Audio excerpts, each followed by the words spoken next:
Ayy, poppin' like I'm supposed to. Watch out for the people that ain't close to. Speak a little something you could toast to. I ain't tryna hear about what you won't do. Moving like I'm into. Hit the ground running like the rent do. Speak a little something that you're into. I ain't tryna hear about what you been through. Like hold up, say what's the hold up. I got the pack, who got the roll up? I'm tryna pull up. It seem like every time I show up, it gotta go up. See the drip, they see the glow up. Oh, now they know us. See, it's funny how my pockets out of shape, but I'm fit for the flex. Clear the phone call, hit my chick with a text. Parlay through the bird with my drip from the jets. Save a couple hundred by your with the rest. I prefer my reefer with Henny and Coke. Please don't be stingy, got plenty to smoke. Show up and act up and back to the crib. I do not stun, I just rap what I live. Seem like they doing the most for the clout. Did what I said so they know what I'm about. Show up and act up and back to the crib. I do not stun, I just rap what I live. Ayy, winning like I ought to. I ain't wanna do it, but I got to. Smoking what my doctor told me not to. Got these wishing they was hot too. Ballin' like I need to. Got my exes wishing for a redo. Smell the marijuana when I speed through. Hit her with a tip, that's a preview. Hold up, wait up, get your weight up. Shit, get your money, not your hater. Boy, draw a play up. I flip my wrist, a layup. She wanna lay up. I gotta get it, I'ma stay up. I'm all the way up, I got my pay up. I ain't playing with you, I'm a coach now. Commentating do the most now. I be somewhere booted with my toes down. Made little baby tooted with her nose down. I prefer my reefer with Henny and Coke. Please don't be stingy, got plenty to smoke. Show up and act up and back to the crib. I do not stun, I just rap what I live. Seem like they doing the most for the clout. Did what I said so they know what I'm about. Show up and act up and back to the crib. I do not stun, I just rap what I live.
Forgot to put my camera on. Look at me, rusty already. I feel like I just saw y'all. Literally. Literally, I feel like I just saw y'all. Maybe because I did. I have not really even moved from here. I've been just trying to pull everything together. Let me know that you can hear me, because I just started talking already. Let me know that you can hear me by typing foolishness in the chat if you can hear me. Foolishness, because today is Foolishness Friday Live, and we are talking about some people who are doing some extremely foolish things because they're fools. They're scamming fools who think that they can continue to scam and fool us. But the joke's on them because they are foolish. And I'm going to get into why we know they're foolish. So, thank you to the 96% of you who have, it went down 1%, but thank you to the 95% of you who've liked this video. For the 5% of you, please like this video as soon as you are able to, because it does a lot to help this channel and me and the video reach more people and everything else. And this is actually advocacy right now. What we're doing, yes, we are calling it Foolishness Friday, and we are talking about too many cooks in the kitchen, aka fools in the kitchen.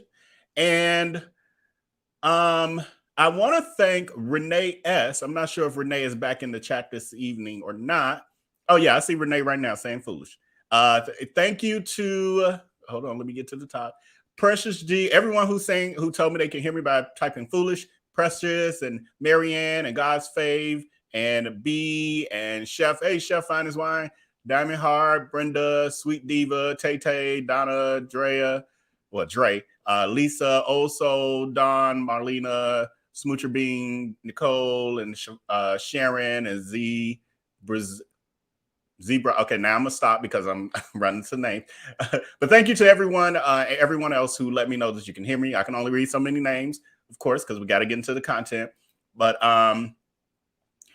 I have definitely been in beast mode this week, and I'm hoping that, and I'm guessing that you have all enjoyed this week of live information.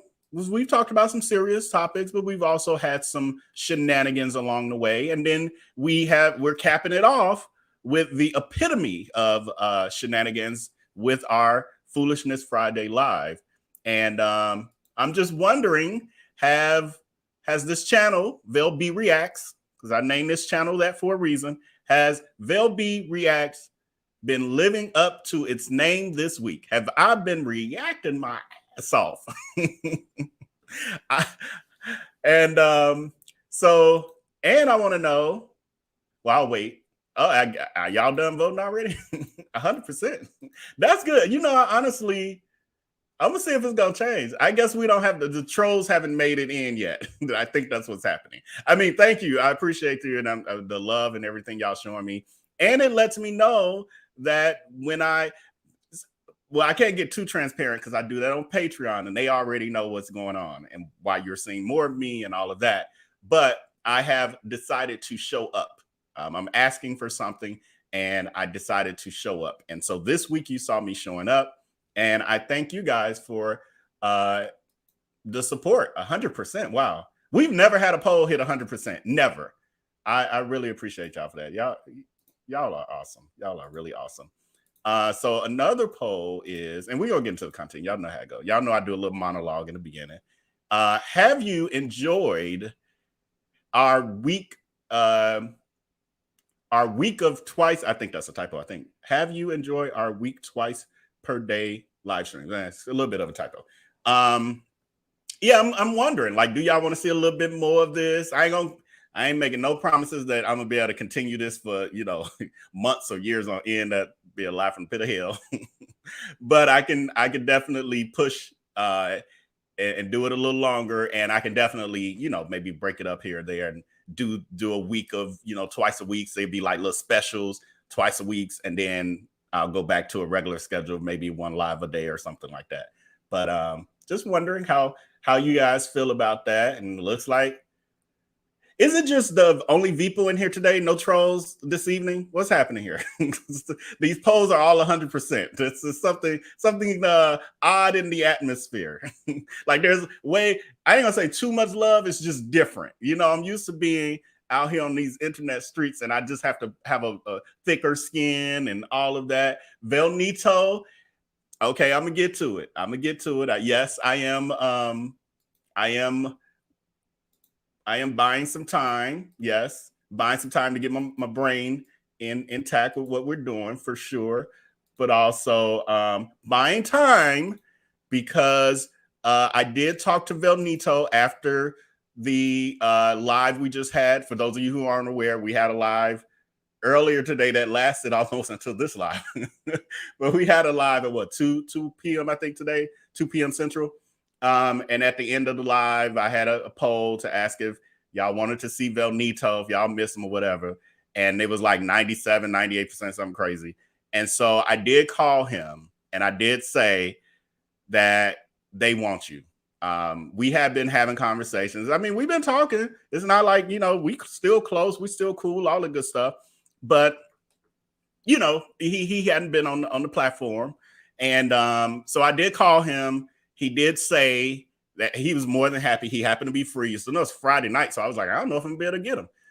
He's free, and he really wasn't free. He had something going on, but he dropped everything he had going on because he was like, oh, you know how he talk. He's like, man, I'm in. I'm in. I've been wanting to ride in there forever. Like, you know, he's all built up and stuff. So I'm hoping that I can manage him. You know, we can't let him get too crazy. So VellNito will be making an appearance tonight. He will be co-hosting the show as per usual. You know, usually I do the first half, he'll do the second half. So that's what we're going to do tonight. I'm doing the first half of the show because I'm going to be talking about chef Tay Ling, who he is not familiar with. Once he gets familiar with her, it might be a whole different story. But he knows of Darius Crooks, the stunt queen. And social media influencer. He knows about her. So he'll talk about what he's an expert in, and that'll be that. So you said the trolls are thrown off by the 8:15 time. Right. So yeah, and I know y'all been missing VellNito. Jesus. I kind of was like, oh, maybe we can, you know, let him just live his life. Okay, so the next one was, and then we're going to move into the content. The next poll that I'm about to close out is, have you been able to keep up and watch every video I created this week? 64% of you said yes, and 36% of you said no. And I was curious with this because the truth is I can't even watch my own videos. Usually I watch them back. I watch the replay and read y'all chat messages and all that. We got so many videos I did this week that I have not been able to do that. I tried it one night. It was a 2-hour live, and I tried to watch some of it back, like a little bit that night and a little bit the next day, and I never got through the whole thing. So now I'm like, I'm not gonna. When you guys have message, and that's why I was telling y'all, whatever live again when this. I mean, it was either the last one or the one before that, where I was saying if you have a request for stories for me to cover and all of that, please don't. I mean, you can put it in the chat if you want, but please don't make that be the only place you put it. Please send any of that, any stories that you want me to cover or anything like that. Please send it to me in one of my social media platforms. And I'm putting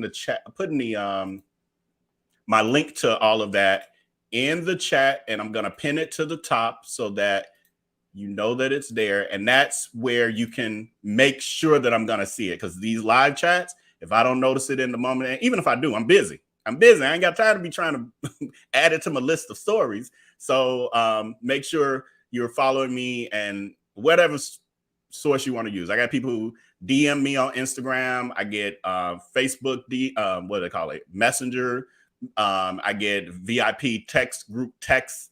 So any of them. I even get Twitter too. People send me stuff on Twitter through DM. So wherever you want to send it, I'll work it out. It depending on where you send it, might take me a little while to get to it, depending on how busy I am, what's happening. If I'm going live every 5 minutes, it takes me a little longer to catch up with messages. Sometimes it's a week or 2 or 3, but I will get around to it eventually. And I will respond to let you know that I, seen it. So yeah, I just wanted to see if I'm putting out too much content. And so I'm trying to fill this out. I'm gonna figure it all out. Because sometimes going live a lot is good for some platforms, and then others it can actually harm you in a way too, because people then can't keep up with your content. So I'm checking this out, but that's good to know. Thank you for answering that poll. So as you know, we are here talking about too many crooks in the kitchen. This was a comment that Renee S made in our last live, and it was a few of them. Y'all gave like different names, so I have them over here. I cut and paste them, and but when I saw that, I was like, that's a good title for this thumbnail, so I ended up using it. So thank you so much for helping me and my brain with that. And so we're gonna move into Chef Tayling, who I did a video on earlier this week. Whenever, my brain's a blur, don't remember. Thank you, Precious. I guess I'll do that poll. Is it ever too much content from me? I know some people on the internet, I'd be like, would y'all slow down? Jesus. Is it ever too much content from me? Vell B. And what I mean, I'm wording it like I'm just throwing stuff up. My brain a little fried when it comes to writing and all that. I've been doing multitasking. But basically, I'm asking, do you feel like, oh, I don't want you to do too much? Like, let's say if I did a video day, Monday through Friday, y'all got a video from me. Would that be too much? So answer it in that way. If you got at least one video popping up on this channel Monday through Friday, and it wouldn't necessarily be a 2 or 3 hour live every time, because I ain't gonna be doing that real often because it burns out my voice. But would that be too much for you? One video a day, Monday through Friday. So we're moving on to Chef Tayling. We did a live stream on her on whatever day again, and people asked me to cover her over a year ago, and it took me about a year to wrap my mind around and get the proper help, like someone who actually kind of walked me through and sent me receipts and all of that. Because everybody else like, here's the group. And it's like, I can't tell what's happening here. And I don't have the bandwidth because I got other stories I got to cover. So it literally, that's why it took that long. So again, if you want me to cover stories, the more information you can give me, the easier it makes it for me to finally get it out. So whereas people started asking me to cover Chef Tayling, like I said, over a year ago, like a year and a half or so ago, the person who helped me asked me to cover her maybe 2 to 3 weeks ago. And because they not only asked me to cover her, but they helped me with the information, it only took 2 or 3 weeks versus a year and a half. Or it would have been even longer had she not messaged, is the truth. It would have took even longer. And I was interested. I just couldn't wrap my mind around it because it's a lot. And when those of you who was there last night, not last night, but those of you who were in that live chat with that video, y'all let them know in the chat how much that was. Like it was, and that wasn't everything. That was not everything.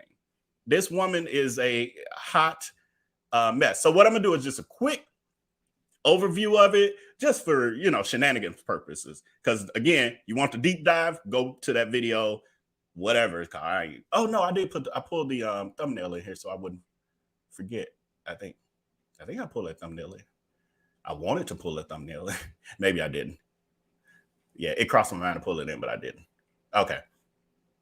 I don't know if y'all know the name of the video where I did on Chef Tayling a couple days ago. Could you put it in the chat? Remind me. I know it probably sounds like you don't know what video you did. No, I don't. I don't. But anyway, so let me go to her assets and my stuff a little. I had to like do this quick because y'all wouldn't let me go in that last live. So next thing you know, I'm like, it's time for the next one. I'm like, geez, I ain't have enough time. That's y'all fault. It ain't on me. Okay, I was trying to see if anybody put it in there. So anyway, this is Tayling Dottie Rutledge. and she goes by Chef Taylene on social media. She has on paper, she has over 500,000 followers on Facebook. Again, I don't follow her, so I didn't check any other platforms to see if she was on Instagram or anything like that. So she's been accused of being a scammer. She's been accused of being a catfish. Oh, that's what I called it. It was, and that's why I meant to put it in here because I thought it was kind of funny. Actually, let me see. It might at least be where I can show you in full screen. It might be on still in my assets. Hold on. It might not be. I'm probably shouldn't have did this. And the computer's taking all day. Let me see. I think it might not be here. I think I might have moved it. Let me see. Give me a minute. Talk amongst yourself. Let me slow down because this kitchen table talk. I ain't got to feel rushed. I ain't got to feel like, oh, I don't want them waiting with nothing on the screen. Okay, so it ain't there, but I know where it is if it ain't there. There we go. And here we go. And let's see. Man, we got a lot of assets. Here we go. Here it is right here. Wait a minute, but we got it. There we go. Catfish or cook. So that was the title. So you look for that thumbnail, and the title of the video is something else, but that's what the thumbnail says: catfish or cook. And it aligns with what the road we go down when we start going over the receipts as it pertains to her. So anyway, Chef Taylene has been accused of being a catfish in the sense of she's not a chef. She ain't even a cook from what we saw. She's not even a cook. She's just a person who's gotten on the internet and started grifting and created this persona of being a chef, although she can't even cook. And we could say this with a surety because we saw that she can't cook. So what she does, and I know some of y'all baffled, like, what, huh? This not making sense, Vell. Let me help you. The reason why she's able to have a persona as a chef is because she's stealing things from real chefs. She's stealing photos. She's stealing videos from real chefs, and people have been showing it. One of the funny memes I forgot to put, and I don't want to forget again, that's why I'm doing it right now.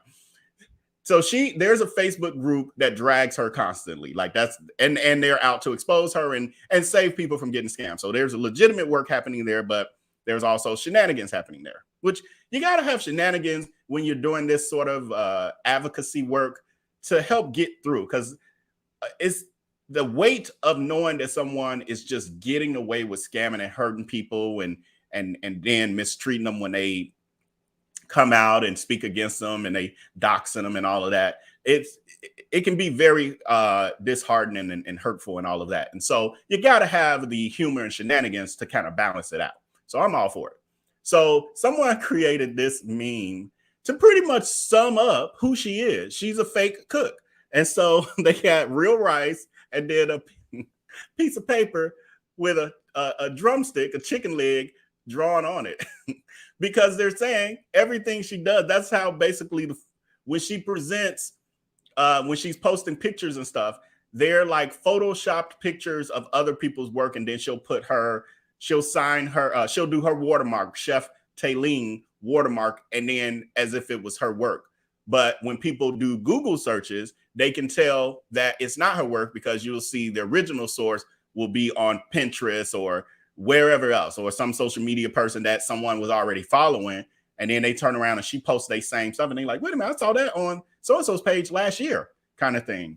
So she's been accused of that. And so she's basically been accused of having many faces. And, again, part of the catfish is one day she looks like, well, in her pictures that she posts, wrong one. Hold on. These thumbnails so small in my eyes. My little eyes be struggling. I know I got it because I saw it. Hold on. I thought I had it in here. Is this it? That's it. So one day you're looking at photos like that, And then in real life, if you happen to see her on a live or something, you're seeing this. This versus this. So she's photoshopping the hell out of those pictures. Oh, Jesus. So she's been accused of having many faces, none of which seem to be real and true. She, again, claims to be a professional chef, trained, and she professional chef. Also, she claimed to have a catering company. She claimed that she had a food truck a famous food truck that no one ever saw. She claims that, again, that she was a chef. So I was going somewhere with that. Because since I did our first expose on this situation, someone DM'd me somewhere. I ain't got to tell y'all where. They DM'd me, and they told me that they actually knew Chef Taylene. They did go to school with her. So that story, I didn't think to pull it later. Hold on, I'm gonna pull it in because, and again, it's kitchen table talk, so I know y'all patient with me. I see those 100%. Y'all bearing with me. So I'm gonna pull the image of her professor from, well, what do they call it? Instructor from culinary school, who she claimed was this guiding light for her, and this woman was really there for her or whatever. And people were so used to her Googling and randomly, this one I forgot to pull in. That ain't even on my list. I'm about to add it in. Hold on. Let me add this. This is what I wanted. Now let me add in what I forgot all about, which was even deeper for some of y'all who ain't heard this story. It's a lot, y'all. Look at me. I'm supposed to, I thought I was doing a quick overview. I decided I just can't let it go because it's so, like, once I was able to wrap my mind around this story, I'm like, this woman is that-ish crazy. And then still proclaiming that she is not a scammer and won't nobody chase her off of social media because she's this prolific chef and best-selling cookbook author. So she say. We ain't seen nobody but her say it. So what was I going? So anyway, she did this post, and it was about her instructor from culinary school. And I think the lady retired or something, but that ain't the important part of the story. So in the story, Chef Taylene says that she was this woman had her back and was there for her in her darkest moments or whatever, blah, blah, blah. She says that she was taking her Safe Serve certification on the computer, and they needed that class in order to go to the next level in their training. So basically, this was classwork, and then they were moving to hands-on utensils and things like that, learning those things. It's clear from the video we're going to watch. I'm going to give y'all a bit of that video too. Those of you who saw it already. Give y'all a bit of the video where we see her attempting to cook. And it's like, it's clear you didn't make it to that next level where they taught you how to use utensils even. So she claims that she was taking her Safe Serve certification to food sanitation so that she was able to, handle food and stuff and be certified. And she said the computer went out on her, blanked out or froze or whatever she said. And everybody else was done, all her other classmates. And then the computer never recovered. So she had to start her test all over. And she said that her instructor, the lady on the screen, she said her instructor helped her sat there with her the whole time and helped her retake the Safe Serve test. Well, the first thing I said, because I have taken Safe Serve, unlike even Darius Crooks, who claims to, he's hosting dinner parties across the country and he ain't got no Safe Serve. Crazy. I'm sorry, I said dinner parties. I meant fan club parties across the country. But I was like, she shouldn't be doing that. That sounds crazy because I have taken Safe Serve or my food sanitation manager's license coursework. I've done that in classroom settings, and those instructors are not allowed to help you take tests. They serve as proctors, and they serious about it because it's state certification. And so next thing I know, I did the video with y'all. We had shenanigans. We exposed the hell out of Chef Taylene. We drug her from the A to Z with the truth. I turn around next morning. Next thing you know, I see a DM. The person is saying that they knew Chef Taylene and they actually went to this school with her. And so they verified that this person on the screen, this chef, was in fact her instructor, that this was both their instructor at the school, and that she actually talked with Chef Taylene. They were in class together, and she said she actually had a lot of conversations. She was like, we always talked in school. She said we weren't friends like outside of, y'all know, we've all been in those sort of situations. She said we weren't friends outside of, but we were really cool in class and talked a lot and blah, blah, blah. She said, however, and this is where the turn come in. She said, however, she did not finish school. Chef Taylene did not finish school. Cook Taylene did not finish school. I'm gonna start calling her Cook Taylene. And I hate to say cook, so I need to find another word because she ain't no cookie. She can't cook. Can't use a word that don't apply. It's incorrect definition of who she is. She's not a cook. She's not a chef. She's not a cook. Y'all give me a new name down there. My brain's a little fried. I can't come up with stuff quick. Give me a new one. But anyway, she said that Chef Taylene was missing classes like crazy. And we've all seen people like that. So you know how like you were in, whether you were in college or grade school or anything else, those people who end up just they like always kind of seem like they got family issues, like sick or something, and they just not showing up. So it was that sort of situation. She said, so she said she missed a lot of class time, and she said so much so that at some point she just stopped coming. So she said by the time we went to the next level, so she described this, but this is what scammers do. They give you part of the truth woven in with like a whole lie. So she did go to the school. This was, in fact, her professor, instructor. I think they call it instructor in cooking school. That was, in fact, her instructor. And who knows, maybe behind the scenes when wasn't nobody looking, the instructor did walk her through a safe serve certification. Maybe she did. But what we do know for a fact, what a lie coming in, complete lie, is that she never finished that school. Never finished. Never became a real chef. Her cooking or lack thereof skills show us that, though. I mean, who's really surprised? Who's really surprised?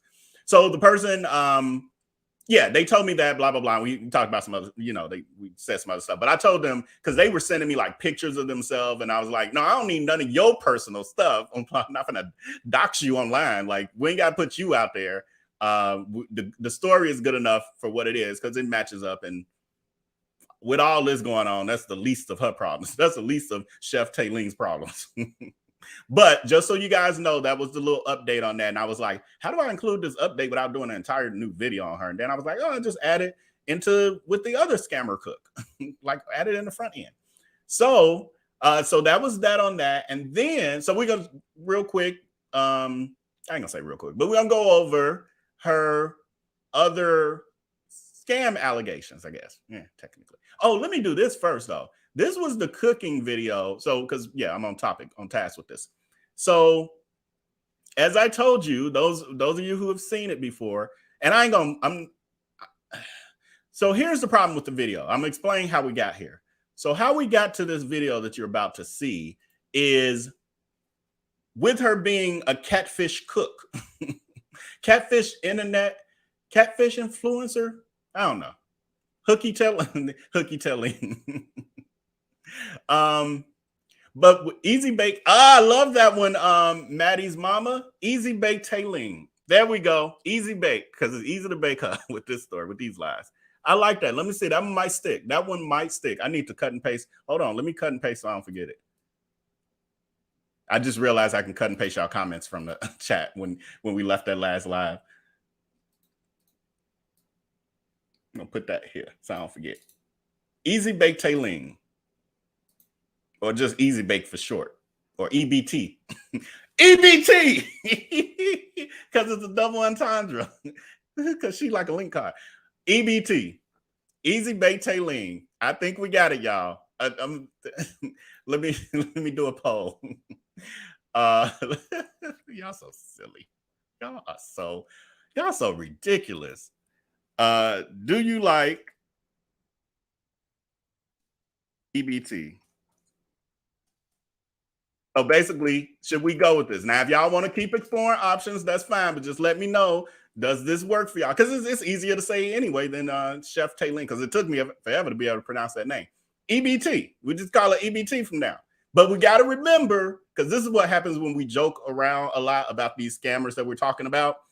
We got to also remember that when we're talking about it and we know that our audience and the people we're talking to know who it is, then we can use our joke names and all of that.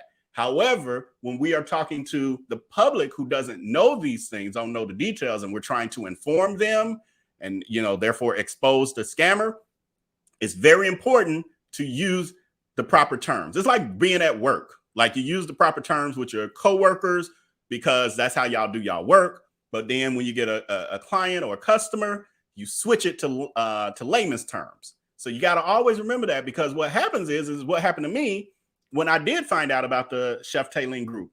It's cool, it's great over there and all of that, but because they all know what's happening, they talk like that. So it's almost like those of us who started jobs and you start somewhere new and there's a whole bunch of industry lingo that you don't understand, and so you're lost. And with work, you gotta learn, you have no choice. With a Facebook group about exposing somebody, you got like, hey, I ain't got time. This is overwhelming me. Let me go and do something else that ain't overwhelming me. So I'm saying all of that. Thank you, A of 520. You got a code switch. Perfectly worded. We need to be able to code switch, because I don't want, even with the Darius Crooks stuff, like, that's a prime example. I call him Darius Crooks all the time. It just rolls off the tongue. And sometimes I have to make a mental note to myself. And you'll catch me at times, I'll say Darius Crooks, aka Darius Cooks, aka Darius Travoy Williams. I do that on purpose. So that someone who only knows him by one of the other of those names will know who I'm talking about. So I'm code switching in those moments. So definitely remember that. But for our purposes, in this moment, because her name and the title and everything else, I ain't got to worry about what I'm saying right now. EBT. Love it. Y'all, 94% of y'all with me. There we go. We see each other. EBT. So EBT ended up, where was I going with her? It's so many of her scams. It's like, I got to figure it out. Like, which one was I about to talk about? Which one was I about to talk about? Because all my stuff ain't perfectly in order the way I normally have it. I guess I'm gonna start in order the way I did it over here. So wait, I'll do it. Okay. Yeah. Okay, because I only had those two in here. Hold on, I'm doing some little self-talk thinking. And then I just added, which wasn't over there, but I just added in for y'all that. Okay, so yes, I'm gonna do it this way. So but I was going to have to do the cooking video. That's where I was going. So bear with me. We've done 10 lives, I think, or 9 or something. I think there's number 9. But so we know I've quantified. I don't know if you believe the source, the anonymous source. Again, they did send me pictures, but I'm like, no, because this is your personal. And they even sent me their diploma, their certificate. I'm like, no. This ain't got nothing to do with her. I mean, this proves that you were a part of it, but that's all we need. And I'm never showing that to the audience. So I don't know how many of you believe the story or not, but I don't really care. I don't. So I love y'all. Like, y'all know what I'm saying, who I'm saying it to. So we know that she has not earned a degree or certification in being a chef. And the video that we watch that she was forced to do by her followers who were calling her out for being a suspected catfish. Like, girl, you're not never showing your face in these videos. Whenever most of her stuff is like photos, post of photos where she's like, ooh, just cook this delicious stir fry. And then you look at it, when you look at the picture, it's actually in a styrofoam container. And I'm like, from the store, from the restaurant? I don't know. And then people be like, oh, that looks delicious. Oh, what's going to be the recipe for that? What? She bought it from the stove, from the restaurant. You can go to the same restaurant. Anyway, so people were like, I basically forced her to prove that she could cook. And this was what she came up with. This is what she came up with. And because I'm going to mute the majority of it because, and I'm just going to talk through it because there's a horrendous buzzing sound throughout. And even when I watched the replay of our original live with this, the buzzing is so irritating. It's great content, but the buzzing, and that's the other piece of this. You're a social media influencer who's supposedly talking about EBT. She's supposedly an internet influencer chef who's been doing this for, at this point, I don't know, 5, 6, 7 years. And this is the quality of video that she's able to produce. I've been doing this, what we're doing here on this channel for 2.5 years. And you ain't gonna never hear no goddamn buzzing over here. And if we hear some buzz, I'm gonna fix it right away. But first of all, we ain't gonna hear it. That's why I get a countdown so I can test all that stuff. But anyway, she's supposed to be, all them years, she got double the years I got. She's supposed to be at a higher level. She don't have no camera. She doesn't have like a real camera. When you're like a real internet influencer, chef, and all of that, you have real cameras. I have real cameras. I don't really use them. I'm using webcams now. But you're going to have a real camera. She didn't even have a ring light. I got multiple kind of lights. She didn't even have a ring light. She didn't even have, I got so many of these goddamn things around here, tripods and stuff. This is a little flexible one for the cell phone. I got the real ones. I got the big ones. I got the ones that stand here. I can have them all over here and have angles if I wanted to. Just ain't gotten to all that yet. She ain't got none of that. This is what she gave her audience. And keep in mind, she's been producing or putting out videos. So if you've been putting out videos, we should be getting the same quality. And those videos are pretty good quality. Like they're social media video quality. Some are great because she stole them. Sometimes she steals from really high, great content creators. Sometimes she steals it from people just starting out and they, working the kinks out. So her video quality is all over the place. But ain't none of her. The one she did live is the worst ever. I think this is worse than the footage we got in 1994 when we first started putting videos online. Or 2005 YouTube was created. The first YouTube video ever with them being at the zoo was better than what we're about to see now, 15 years later. How is that possible? Okay, and so I'm gonna only play the audio part when she's speaking, just so you can get a vibe for her voice and stuff. And then we're gonna mute and I'm gonna drag while it still plays. Still plays, rather.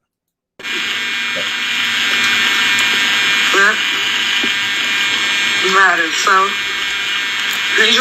I'll wait till the part. This she calls herself giving instructions on how to make catfish, but that's tilapia.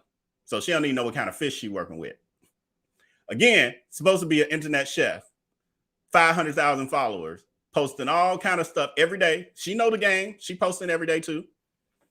She's testing with a thermometer to see what the temperature of the oil, the grease is, but she calls it a heat finger. Somebody pointed that out in the other live. I was like, was she? And then when I watched it back, I heard her. The heat thingy. Or temperature thingy. Something she called it a thingy though. You've been to a whole culinary school. What? And on top of that, let's get into it. Why is she in this hoarders? This house is a prime candidate for hoarders, the show. Why is she cooking on a hot plate on a table with a bed sheet?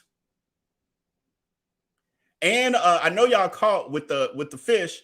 She seasoned it, then she dipped it in the milk for everything for the seasoning to fall off. And she didn't even double dip it. She ain't double that batter up. She's a whole chef though. Pans all shallow, the bowl all shallow. She got jewelry on, dangling all on top of the fish. This hot plate is blowing me though. How are you she's supposedly in her house. She's in the kitchen technically, or right at the kitchen. Why aren't you using the stove? And she, in the videos that she steals and stuff, she's, okay, here, she's talking. Hold on. This is what I want y'all to hear. Is everybody doing all right out there? I see everybody laughing. Ooh, everybody in a good mood. I'm so glad everybody's in a good mood tonight, because I am in a good mood too. I got you guys books. They're laughing at her, not with her. And she playing it off like she think they laughing with her. It's going out, thank goodness. And I'm just very happy. Very, very, very happy to get you guys your orders coming. And I'm really sorry about the delay. I had no idea this was unforeseen. So I do want to thank you guys for being a part of my page. And as soon as... Okay, I'm done. I'm going to play it, but we're going to keep it mute. Enough of that. Enough of that gaslighting she's doing over there. So what she went into next was how she's, and y'all can watch the video of her struggling to fry some fish in some lukewarm grease. So what she was referring to with the books is that she sells cookbooklets, is what I call it. She has these cookbooks that she's been selling for years. And one of her this is her primary scam. I mean, besides the whole catfish influencer thing, like being a fake culinary, fake cook or chef rather.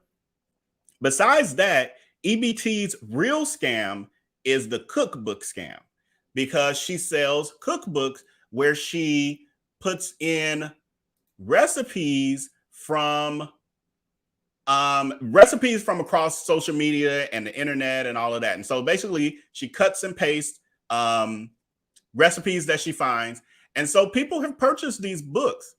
However, the great majority of them do not get them. It looks like she got one box of free books from scamming that printer, probably telling that printer, you know, oh, I'm about to sell 100,000 books. I got all these pre-orders. Can I get a box of tests, you know, so I can see what your quality is like and da-da-da. And they probably did it. And then she sold those, and then nobody else got their orders. Now she claims that her cook booklet, because that's a booklet, her cook booklet is a bestseller. Did I pull that in? Is this it?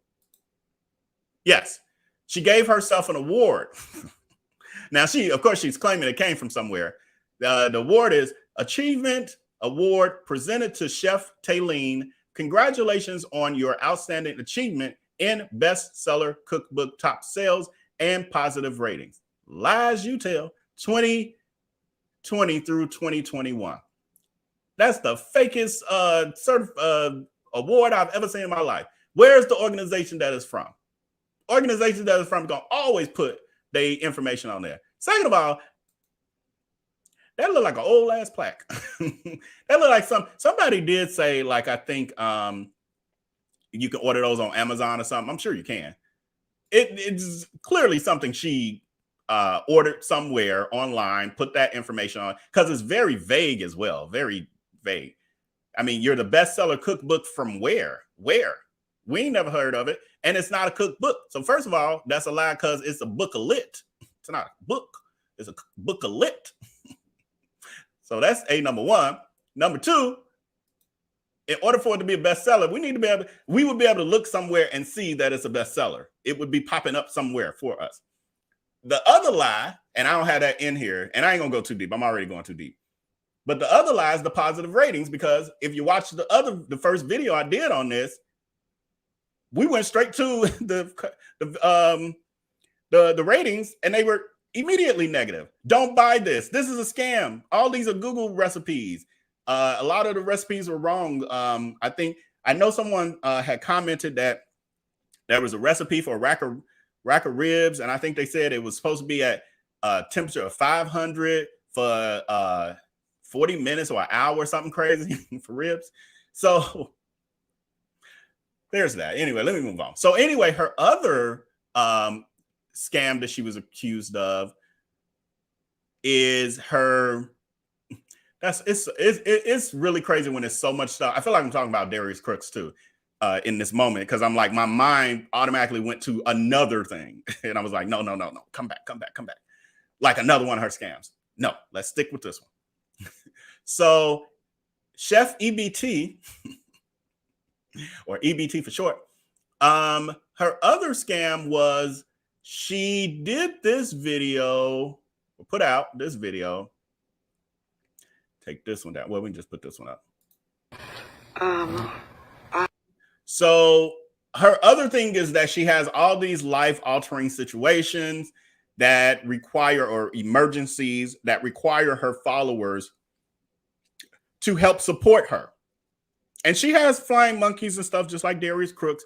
All social media influencers, you know, at a certain level, even really small ones, though, to be honest, always have some level of flying monkeys. And she has them too. And so those flying monkeys will support her no matter what. So one day she pops up at on the camera, and we're going to see what happens. I'm here at the VCA in Orange County. My dog today had an accident, and he's paralyzed from his hind legs to the back. And my dad is here with me, and we're really worried.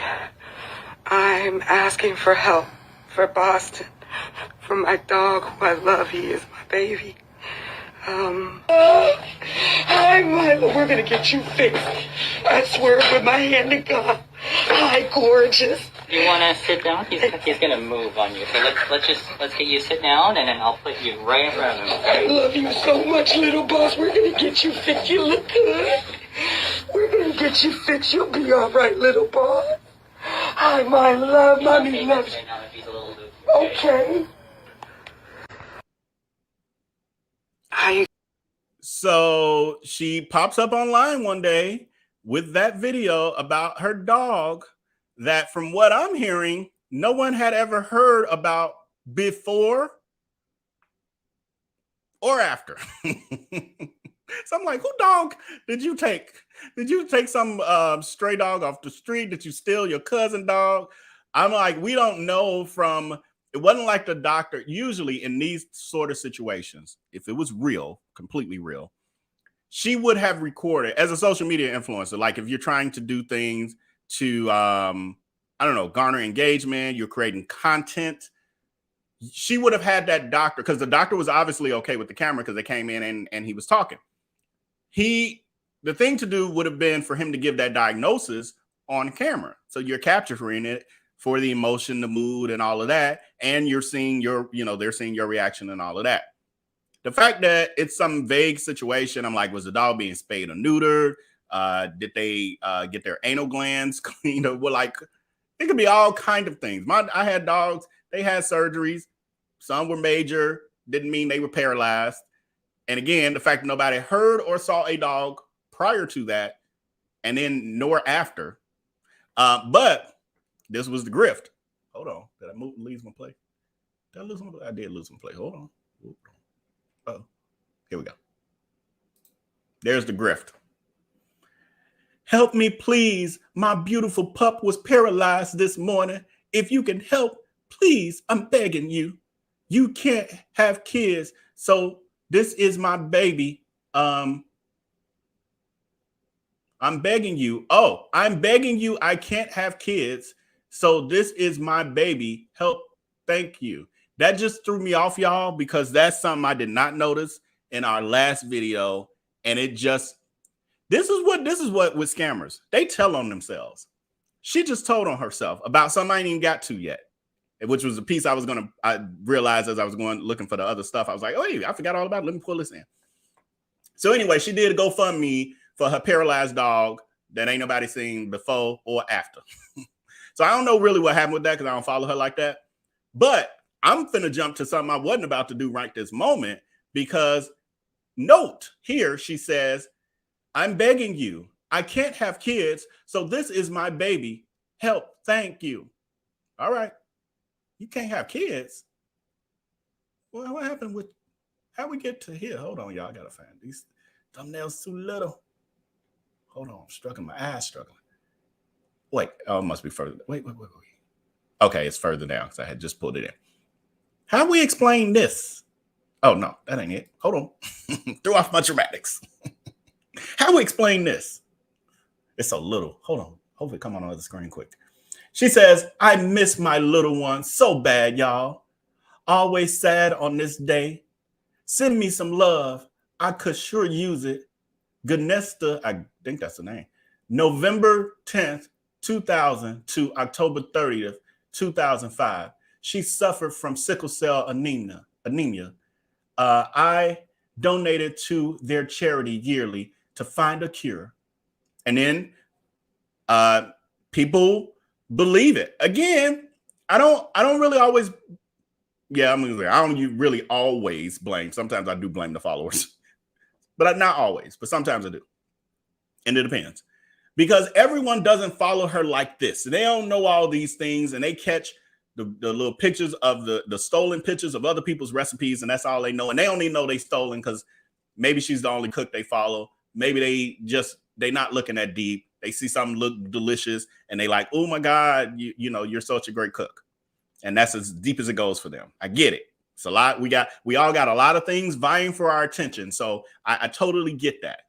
But we also got to have our minds open and use our critical thinking skills, especially on social media nowadays. So anyway, you can see that she had over 365 replies. And I'm assuming most of them were supportive because they thought this lady lost her daughter. She says, thanks for the nice comments. I took time out to read them all. Made me feel better.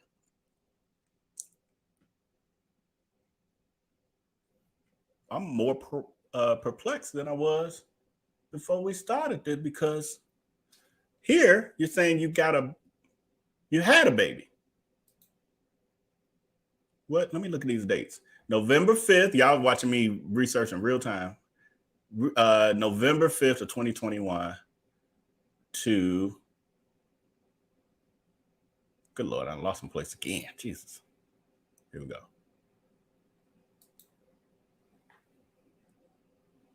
May 9th of 2020. So May 9th of 2021, she's claiming that she lost a child that nobody had heard about before, during, or after. Then by November, she's posting about her fur baby and saying, I'm begging you, please. I can't have kids, so this is my baby. Help, thanks. Even if, you know, because I know people are going to be, you know, feeling different ways about this. Even if they're thinking, well, just because she's saying she can't have kids don't mean she didn't have one before. I'll give you that. Maybe she had one child, and now the doctor said after that one, you can't have no more. You know, that happens to women. We know this. But that ain't how she worded that. That ain't how she worded that at all. She ain't said, I can't have no more children. I can't have no children is what she said. So anyway, let's go to this. And I ain't even know this is again a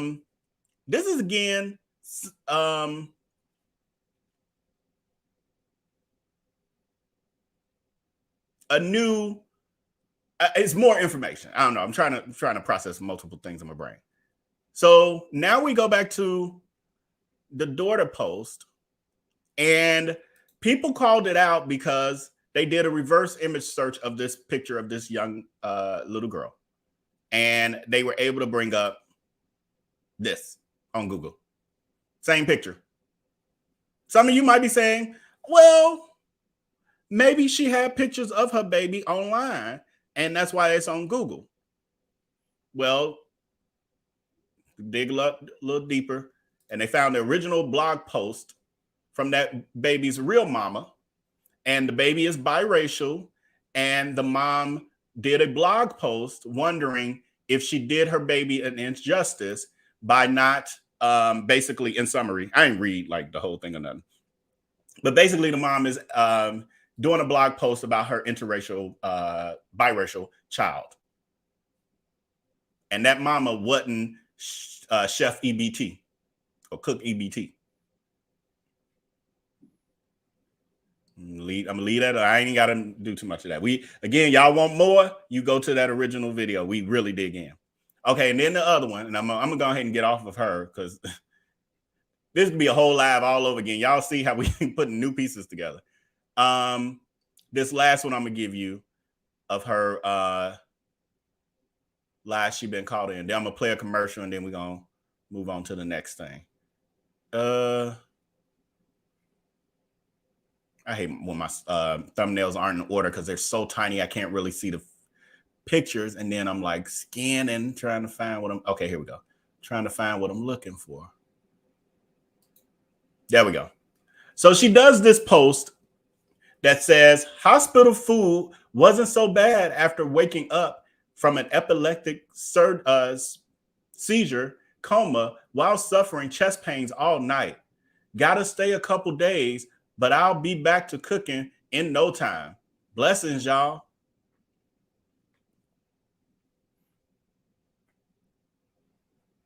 If you don't quit playing in our face or playing in their face, you ain't playing in my face because I wouldn't even follow you with the trash issue you put out. So anyway, she did this picture, not a video, because that's usually what you would do as well. You do a video. Nowadays, people do videos. They don't really do photos like this, or they will have someone take a photo of them full body. Because whose arm is that? We can't even see the hospital band, whatever they call it, the wristband with your information. We can't even really see that. It's blurred on purpose, so we can't even see the name to see if it's really you. So somebody commented below that saying, so this delays a books again. So they're asking about the cookbooks because these are people, she got people that have been waiting on their cookbooks for 2-3 years. So then someone commented, oh, I'm going to do one more after this. I forgot about this one. Jesus. So much, y'all. But it's a whole video on it. But in this overview, I definitely want to touch this last one. Then we're moving on. Says, if you were in a coma, how the hell can you know if you having chest pains all night? As an experienced MA, I know for a fact that if you recently awoke from a coma, they giving you a feeding tube, and after that, clear liquids. You don't eat solid foods after a coma, sis. She goes on to say, I thought you said the books will ship on Amazon this week. This picture has overdose Narcan written all over it. At this point, you're really pathetic. Stop the lies. I've never seen a woman as old as you are who lies for attention so badly. And your followers are some damn fools for believing your foolishness. Hence Foolishness Friday. She shouted out Foolishness Fridays. Yeah. So then the last one is her kitchen. So EBT put out this post and she says, I don't know the timeline on it, but she put out a post and she says, excited to start cooking and filming in my newly remodeled kitchen. Still got a little work, but this is going to be fun. So I didn't mention this the last time, but it just occurred to me because we just watched that fail of a live where she decimated that po tilapia. That ain't the kitchen we saw. That ain't the kitchen that we saw. A number one. A number two, that ain't her kitchen, so that's why that ain't the kitchen we saw. Whose kitchen is it, you may say? Well, the followers know better. And so someone who had been following her for a very long time, also follows her mom, was able to quickly say, here you go, lying again. And they posted this. This is from Joanne Ruthledge. I shouldn't have said the name. I should have blocked that out because I don't want to bother the mama. I don't think the mama up to nothing. She just got a bad seed. This is probably the black sheep of the family. But anyway, the mom in her own Facebook post on her page had posted, I guess this is the before picture. I do know that. So she says, this is the after picture. This is the after picture. Her mom says, my new remodeled kitchen done by Tony. He did the floors, the cabinets, the backsplash, the paint. Home Depot did the granite.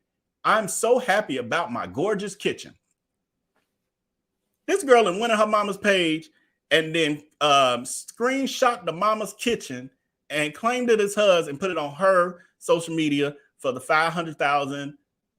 Well, I should say for her followers and the bots and the burners. And, you know, because she's buying followers as well. That's very clear at this point. Very clear. I wouldn't have to say allegedly. It's just clear. We know these things. So that's her. That is EBT, aka Chef Tailing. And that's all we got for her for today. But if anything else comes up, or we got anybody else wants to share something in the DM, I'm more than open. The link is pinned to the top of the chat. It will also, if you're watching the replay and you don't get to catch this live, it'll also be pinned in the description area below, and also the first comment in the comment section pinned to the top. So with that being said, I'm going to turn this over. Am I? I'm turning this over. So I think I hear him. I think VellNito just came in because I had left the door for him cracked. So VellNito, I think, is ready. And so I'm going to give you a commercial break.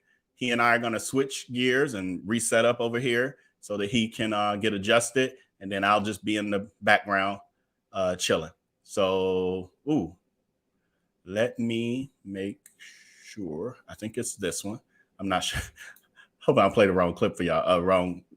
And it might be a little extended because I got to do more than one thing when I as we switch. Like, you know, he ain't been here in a while, so I don't know. I might have to help him out with a couple things. So if this commercial plays and another one starts, just know we needed a little bit more time, but we still here. All right. Oh, goodbye from me. And I'll see, because I ain't coming back in. I'm gonna let VellNito close the show out. So I'll see y'all on Monday afternoon when we go live again with whatever topics on Monday. All right. Peace.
With my eyes closed, it's too easy. It's too easy. I can do this with my eyes closed. It's too easy. Too easy. It's too easy. I've been there, done it, seen it. Boy, all that like Keenan. Still got crack, they fiendin'. Flow still hot like Phoenix. Shine so bright, I'm gleaming. This off top, I'm tweaking. Fresh out the rat like Neiman. And I'm still tryna fight my demons. We all gotta act like Tina. That's why I gotta ride with the Nina. Outside, it's a war going on. Maybe put my hands on my head like the Macarena. They want you walking on board like Kima. Ain't give a F to you like John Cena. Putting blood on the brand new Beamer. Tryna earn they stripes like Adidas. You get cold when you ride with the heater. It'll turn you to a dog like a keto. And expose to a cat like a cheetah. They smoke my partner like reefer. Dímelo porque yo no entiendo. Mi gente must really need Jesus. They shed real blood. I never seen the crypt and I believe it. It's too easy. Too easy. I can do this with my eyes closed. It's too easy. It's too easy. I can do this with my eyes closed. It's too easy. It's too easy. I can do this with my eyes closed. It's too easy. It's too easy. It's too easy. I've been there, done it, seen it. Y'all just talk, don't live it. And just took that route, that seen it. Now I'm so outspoken like Reason. Jimmy Neutron, boy, Young G's. And I'm a self-made man. I actually interviewed Darius Crooks on my radio show. I've been 5 or 6 years ago before he blew up on social media. And just as was just articulated, he actually went on Periscope Live during the radio show and did his own show in the studio during the show that he was supposed to be on. But he's a narcissistic individual. And because of that, he's had many of these run-ins. I think there was a scandal a few years ago where he was doing fake credit repair for people and got sued. His restaurant got closed down, those sorts of things. So he maintains these online scams, preying on the hearts and minds of his followers. And even just articulated after our show, because we tend to ridicule people when they act up on our show. He actually went on Periscope Live to talk about me and our producer and some of the other guests after the show. So this has been going on for a long period of time. Now, legally, when somebody talks about you online, that's just talk. But once they get into the place of making threats, either violence, threatening to release personal information, well, that's where you can actually file a criminal report against this individual. And if they do release improper or censored information, personal information that is privileged, that absolutely you can report that to the Georgia Bureau of Investigations or to the Federal Bureau of Investigations for them to look into it, particularly if you have multiple individuals who are involved in this.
What's up, good people? I am back in the house. Did you miss me? Did you miss me? It is, for those of you who are not familiar, my name is VellNito. Not Vell B, but VellNito. So when you talk to me in the chat, I want to see VellNito. Say my full name. Don't be shortening it and being lazy. Say my full name so I know who you were forwarding to. I see Vell and left stuff up on the screen. I got it though, because you taught me some of the stuff. I remember some of the stuff you taught me before. I mean, because it's been forever since I got here. I almost thought I'd never see y'all again. That whole nother story behind the scenes. I heard him talking about he gonna talk to Patreon. Yeah, you need to talk to them. They need to help you. So I'm gonna put something in the poll. I've been noticing that Vell B then got into this poll thing and he obsessed. I'm like, Jesus, another poll, Jesus. He's such an analytic person. You know, he a little nerdy too. But I love him. I love him. I ain't gonna talk. I ain't gonna dog him nothing. Love him to death. But did you miss me? Let me know in the chat if you missed me. And like I was saying, the truth is, Vell B was considering, just between me and y'all, Vell B was considering not letting me back on, period. I know he had in the beginning, he was talking about he gonna go on over to have me on only on the Reality Chronicles channel because he didn't want that energy over here. And you know, he's all nervous about you know, how rough I am and my look. What's wrong with my look? What about your look? So, you know, and then for him, he was saying it's a bit of a distraction, or he's afraid of it being a distraction from people seeing the truth and realizing the seriousness of the crimes that have been harming people's. I did say people's. But I know how to talk proper too. But we're family here, so I say the peoples and harming the peoples. All that Darius Crooks done out there, and he didn't want people to see this and then just think it's all a joke. No, it's not a joke at all, actually. And I'm not a joke. I mean, I'm just, but I'm saying he feel like, you know, honestly, I think it's my urban vibe because he be trying to, what he be trying to do. So, anyway, so that's been part of his concern. But he's gonna talk to Patreon a little deeper. He do some other stuff too. But he's gonna talk to Patreon, y'all, and y'all, please help me stay. Yeah, I got it. I done figured it out. I got the poll working and all that. I got it. I hell, I done been here forever. I got it. I'll let you know if I need your help. You go sit down somewhere and rest your voice because you've been going live like a bunny rabbit, like an Energizer bunny. And then the next thing you know, you're going to get burnt out and then you're going to be missing for 3 months. Go and rest.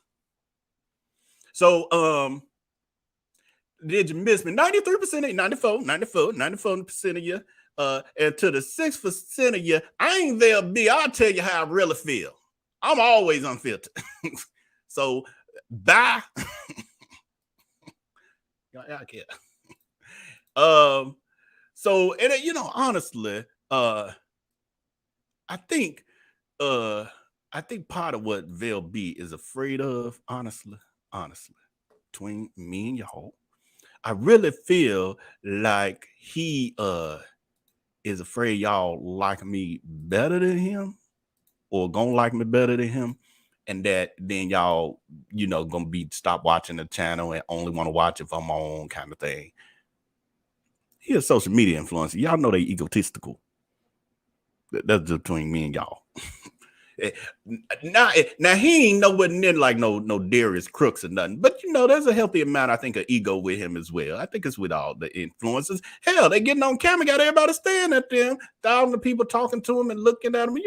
They like that attention. They're attention seekers. I mean, some of them do good work and they worth paying attention to. Then there are others like Darius Crooks. That's a whole nother story. We getting into it. So I had saw a comment of Darius, somebody making a comment to Vell B talking about, oh, I know Darius Crooks, glad you off his neck. And then me and Vell B chuckle like, what they don't know is we always working in the background. Even when he wasn't letting me on camera, I still be helping him in the background, be like, did you see this? Did you see that? You gonna talk about that? Oh, you should do this with that. So just because you ain't seeing no content don't mean ain't nothing happening behind the scenes.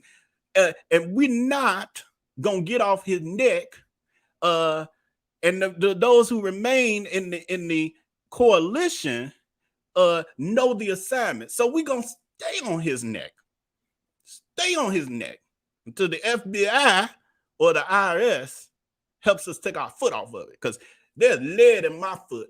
My foot gonna stay on this. I can't even lift my leg up no more. It's crushing that old fat, round, greasy neck. So getting to the content, I know, man, can I have my time? You do your monologue, why I can't have my own? Man, he's so bossy. Quit producing this part. This my side of the show. So, hold on. He got all this stuff in here. Who this old strange looking chick he got up in here? Who that, y'all? I ain't catch all that. Get this stuff out of my way. I need to get to other stuff. Okay, now that's too big. Hold on, y'all. I gotta figure out. We're talking about Darius Crooks. Did he put some of this stuff in here? Okay, yeah, he got a couple things. Okay, so I'm just, I'm a freeball this. I'm a freeball this. He don't like talk like that on here. This is between me and y'all. I'm a freeball this. So what we got going on is today. So what I'm gonna do? Because Vell B, normally y'all know how it go. Y'all, we've been around each other. We family and all that. So y'all already know that usually Vell B put all the pieces together. He do his whole organizational storyboarding and notes and outlines and got the photos in order that they supposed to be, or images on the screen, all that kind of stuff. Well, thank God he ain't had time to do all that because he too busy going live like the bunny rabbit, the Energizer bunny. So I get to freeball it. I get to freeball it because he ain't had time to do it the way he wanted to do it. So what I'm gonna do is just talk about some of the antics of the stunt queen, drag queen, sissy. He called himself a sissy, for those of you who don't know, Darius Crooks. And what's been happening in the past couple of days. And then we got some clips. He did pull, Vell B was able to pull a couple quick little clip videos for y'all. And then next week, if I'm allowed, can I come back next week? If they say so. Okay. He's saying if y'all say so. So I guess he gonna probably do a poll or something. See if y'all want to, because he probably feel like some people gonna be like, no, it's VVille. I don't like that. I don't like that. Do y'all, here go the poll here. I'm about to put it on down. And it says, do y'all like me better than Vell? Vell B, I should have put. But 42% say yes. And Vell say F you. No, stop. I know. Yeah, I mean, you know how some people, they fell weather. So you got 42. Now it's going down. That ain't got scared. Ain't got scared. He can't see y'all. He can't see who pushing what. Don't get scared. It now didn't drop. You done scared them. Now only 38% want me to stay. Or like me better, rather. 38% like me. Y'all my peoples. Y'all my peoples. Y'all, I think the difference is y'all like us both. But the 38% like the roughness. They like, he be holding back too much. But you just be like, this is what it is. You a devil. Like, you the spawn of Satan, crooks. Y'all, I think the 38% of y'all like that. Vell's approach is a little, he get a little ratchet. He do get a little ratchet, but it's a different kind of ratchet. You know what I'm saying? It's suburban ratchet. Ain't even from the suburbs. He grew up in Chicago, the city. But he was on the edge of it. So that's what y'all be seeing sometimes. He was right on the edge. So that's why y'all see his behavior is kind of on the edge. Sometimes he a little nerdy, a little suburban acting. And sometimes you like, oh, no, that ninja from the west side of Chicago. It come out. Anyway, this ain't about Vell B. Oh, hold on. I got a haircut earlier today, so I'll just get some of this. You know how if you're a man, when they cut your mustache, sometimes the hair stick on your lip and stuff. So that's what's happening. This is all real. I had got my beard, trimmed up. So today, Darius Crooks officially moved to Houston, Texas. So he's actually had this house in Houston, Texas for a few years, probably about 4 years now, maybe. And so he officially got a moving truck to move the furniture out of the warehouse where he got his scampire of products, the Alibaba pots and pans and skillets that he selling to the D-hags at a premium when we can find them at the stores for $20. The same skillet that's on sale for $20. Again, Vell didn't have time to pull those images in him, but them same skillets they paying $200 for. It's flying monkey behavior, basically. That's what they do. So anyway, he moved on there. He finally got his house out of the business warehouse. Cheap bastard. So he finally got it out of there. Get bed, mattress, and everything, showing it on the camera while you showing pots and pans. And then built a kitchen there, an illegal kitchen. Built a kitchen there, like a studio kitchen, so he could do those old drunken live streams.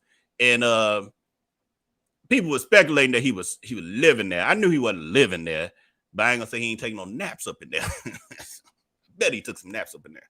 But nah, he wasn't living there. He was standing from pillar to post, from hotel to hotel, from hookup to hookup house or whatever, the Airbnb to Airbnb. But finally, He has a roof over his head again. Because y'all know he ended up having to move his stuff. I'm getting a little background on that. He ended up having to move his stuff into a warehouse, the work warehouse or the business warehouse, because his stuff went from the house he sold in Atlanta. I think it went into storage. Then he ended up getting a place, renting a house with Jerome, the boyfriend, that he had only had for 4 months at that point, if I'm not mistaken. Y'all correct me if I'm wrong in the chat. But he was with that dude for like 4 months. No more than 6, but I don't even think they made it 6 months. So I'm going to say 4 months. I'm pretty sure I'm accurate about that. With the dude for 4 months, then sat there and then got a lease together, I guess. Probably Jerome got the lease. And then they moved into a house together. So Darius, as usual, put that online. And with the moving truck and all that. Within 2 weeks, probably less than a month, Darius then broke up with the dude. So then Darius claimed that he is his stuff is gonna stay at the house, but he wasn't going back to the house, basically. And so he left Jerome high and dry. Now, mind you, Jerome had a decent situation, well, kind of, but Jerome was staying in his ex-boyfriend's house, 5-bedroom, nice house in Atlanta. The boyfriend had left the house because he left Jerome. They had been together like 9 years or something like that. And so he wanted Jerome to move out so he could sell the house, because Jerome didn't own the house. He just was like common law, I guess. And basically, he was like a squatter. You know how you get a tenant and you got to evict them properly. So they had some stuff like that. There's some legal stuff because the guy wanted Jerome to get out so he could sell the house. But Jerome was like, well, you better give me some money and all of that. So long story short, Jerome left that house where he was squatting and moved into the place with Darius, where they were supposedly going to live together, and did get a place in Florida, a farm or whatever. He was talking about getting all that foolishness. And so I ain't gonna say foolish. Farm ain't foolishness, but his pipe dreams are foolish. So next thing you know, like I said, less than a month later, Darius Crooks then broke up with him, talking about he wasn't feeling it no more, and he didn't want to fake it. And so he broke up with Jerome, a man he lived with, over FaceTime. And I'm like, if these people don't see how ratchet and scoundrel that Darius Crooks is, from that alone, you live with a person and you know that just months ago they left an environment at least where they were getting over, and now you're about to leave them high and dry in a situation you brought them into, and you couldn't even have the decency to do it face to face. You FaceTime somebody you're breaking up with who you met on the internet and they live across the country or on the other side of the world.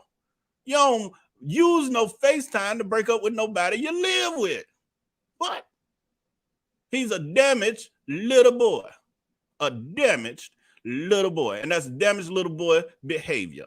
He don't know how to love. He don't know how to love. It's unfortunate. Anyway, so fast forward, I get all that. They ain't had nothing to do with, well, in a way it does. So moved out. Then he was doing pillar to post with the Airbnbs and everything else, and people saying he was living in a warehouse, but he was basically, just like I said, napping there, but staying in the hotels and stuff. So he ended up finally getting the, he started having work done on a house in Houston. He wanted to do some renovations and ended up keeping his stuff in the warehouse in Atlanta. He got it moved. They started, I think they picked it up yesterday. Then they, drove it down to Houston. It made it this morning. He gets on his IG Live this morning, talking about the moving company had just arrived and he had to get off live so he can go ahead and handle that because he knew they were going to have a bunch of questions and all of that, And so when I saw it, I was like, this just reminded me of the moving company story that I don't think Vell B or me ever told on this channel. I'm gonna put a poll here. Have you heard the moving company story? Not the one from today, the one from over 10 years ago, maybe something like that. Yeah, probably close to 10 years ago. Have you heard the moving company story? basically the moving company that he scammed. Have you heard that story? I can tell you that much. I'm about to go into it. Are you telling me 100% of y'all ain't heard? I thought it might be some D-hags in here who know about it. No D-hags in here? Hello, D-hags. Hello, D-hags. Woo-hoo. Let me flap my wings. That's the sound they know. That's their mating call. Anyway, 100% of y'all don't know what the hell I'm talking about. Well, let me help you. I wish. This is again why Vell B. I know, but I'm still. I can tell them they don't need receipts for. I mean, they don't need videos and pictures for everything you tell. I know you like to prove that you're not just making up stuff, or we not just making up stuff over here. So then you want to be able to provide the proof at the same time. I get it.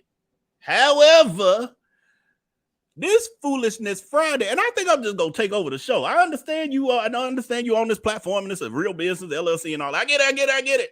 But I think I'm taking over Foolishness Fridays live. And so on Foolishness Friday, after receipts, we just tell the stories. Yeah. I mean, if we got them handy, we put them on the screen. But if they ain't handy, after that, we're still gonna tell the goddamn story. We ain't gotta wait 15 months for you to pull everything together. God damn it, you got too much on your plate. Anyway, so I see here, okay, at least 2% of y'all know, might be the person who told me. Might be the person who sent me the receipts in the first place. Anyway, so when Darius Crooks was leaving, thank you so much for that reminder to like this video. And what I'm going to do, and Vell B, he's done it a couple times with his major stuff, but he don't really be going too hard on these likes to make people like in order to get this stuff. So what I'm about to do, and thank you so much, in perfect timing, Shanice, perfect timing. I see that we have 336 viewers right now. And oh, what happened to that on that side of the screen? That's usually where the live thing at. Hold on. I can't see what's happening. That stuff gonna start moving when I do this, but I gotta do it because I gotta pull that up. Hold on. Talk amongst yourselves. Oh, good. It popped right back up. Okay, so do that tell me how to like? Oh, the likes ain't that bad though. I appreciate that, y'all. We got 330 people currently viewing and 236 likes. So I need them likes to get on up there to 275. 275 or higher. Because you know, some people driving, they hands occupied, they changing the baby diaper, might be doing the making some whoopee with the mate. So I know everybody's hands ain't free to hit the like button, but we needed to say 275 before I tell this moving company scam story about Darius Crooks that 97% of you don't know. So if you want to know, get these goddamn likes up. And I'll just sit here like this till it happens. Maybe I'll play a commercial. We'll see. They going up slowly. Literally, I ain't gonna say a mumbling word until we get to 275, because Vell B been working his ass off this whole week, and this ish ain't easy. I know he make it look easy. I come in here every blue moon and just be shooting my ish, and y'all think, oh, this so easy for them, blah blah blah. Hell no, this work, goddammit. It's like putting on a play. That's why y'all ain't seen me. It's like extra work. 275. There you go, Margin USA. 275 ASAP. Expeditiously get them goddamn likes up. Where we at? 259. 259, 261. There you go. Y'all working. I'm loving it. Look at that. Look at that. Y'all do like us over here. But I want to see that 275 before I get going. It look like it stop at 262. Y'all better tap your neighbor. Tell them get them likes expeditiously. It's stuck at 262. I guess the rest of y'all like, F you, don't nobody make me do nothing. Got one extra, 263. And this is real time over here. This is YouTube backstage analytics. It's slow. I guess some of y'all drying your hands off from washing dishes or something, or getting off the toilet. I know y'all be doing all kind of stuff watching this. 266, 268. Okay, I mean, it's slow. I mean, well, I got time. I ain't got nothing to do. I just came here to chill. 269. Okay. Got 6. Oh, okay. We got what I say 276. I forgot what the 275. Got 5 more, and we can get this story started. And it ain't moving, so hell, I just chill. I'll play a commercial. Do I need to play a commercial? Okay, we got 4 more needed. Got me sitting here looking like a fool, just waiting on camera for some numbers to go up.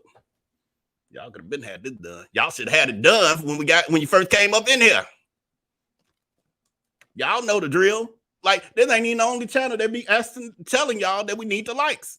They help us. And not just this channel, every goddamn channel you watch, every video, hit that like button. Quit playing with us. We work hard. I think somebody took their like away. Maybe they went from like to dislike. I don't know if it matters. Okay, we had 274. Okay, hey, I'm different than Vell. Vell would have been and got started now. Like, oh, I know it's gonna come in, blah blah blah. I'm like, I need to see it. Okay, now I want to see. It says 275. Okay, I'm gonna get started. I'm about to be dirty and say I want to see 276 or 280 to make sure, just in case somebody take it away, we still where we want to be. All right, let me get into this story.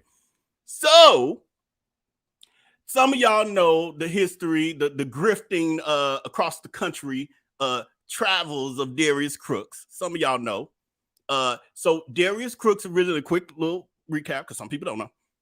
Darius Crooks was born and raised in Chicago, stayed in Chicago until he scammed everybody, until he became an adult and started them businesses, scammed hundreds of people in Chicago, including Vell B.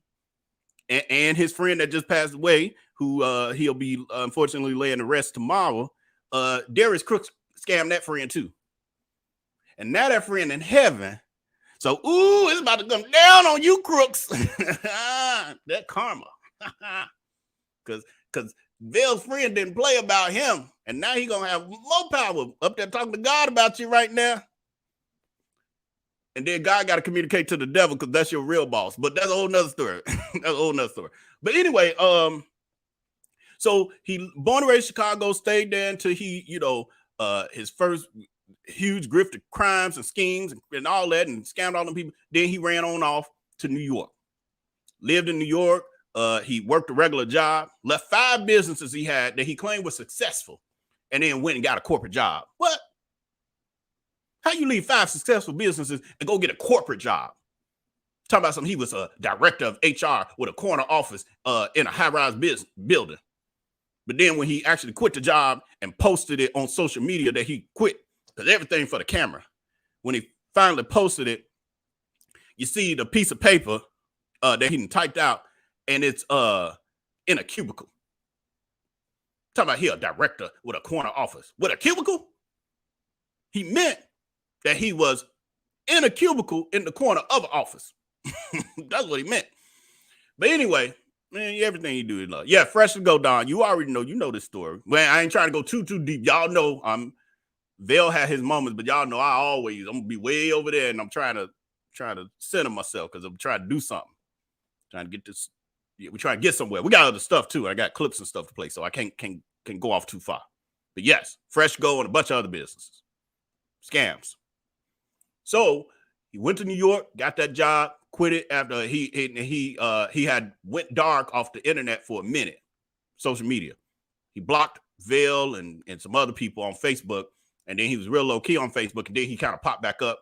He started doing his cooking videos and all of that, and then the next thing you know, he was he started to grow as a social media influencer, and his numbers, when his numbers got to what Vell B's numbers are now, he then decided that he could possibly do it full time.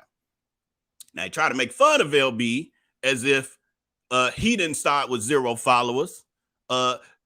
Everybody start with 0 followers. Where you start don't dictate where you're going to end. So just like you was at a point of having the same following count, guess what's going to happen when you give Vell B the same amount of time? He's going to have the same amount more followers than you and a legitimate brand. How about that? Anyway, he's gonna be able to hold on to a Men's Health magazine article. He ain't gonna have brand deals dropping left and right as soon as people get word of who he truly is. If anything, they're gonna want to give him more money. They're gonna be like, what? You exposed Darius Crooks, scamming drag queen, stunt queen, sissified, bariatric body itself. And they're gonna be like, we're gonna give you more money. We give you a bonus. Good work. So anyway, so that took off for Darius, and all of a sudden, you know, he doing his social media thing, and it starts to work, and he making money, and he starts selling the cookbooks. He had real cookbooks, not cookbooklets, like I heard Vell B talking about some that chef EBT girl.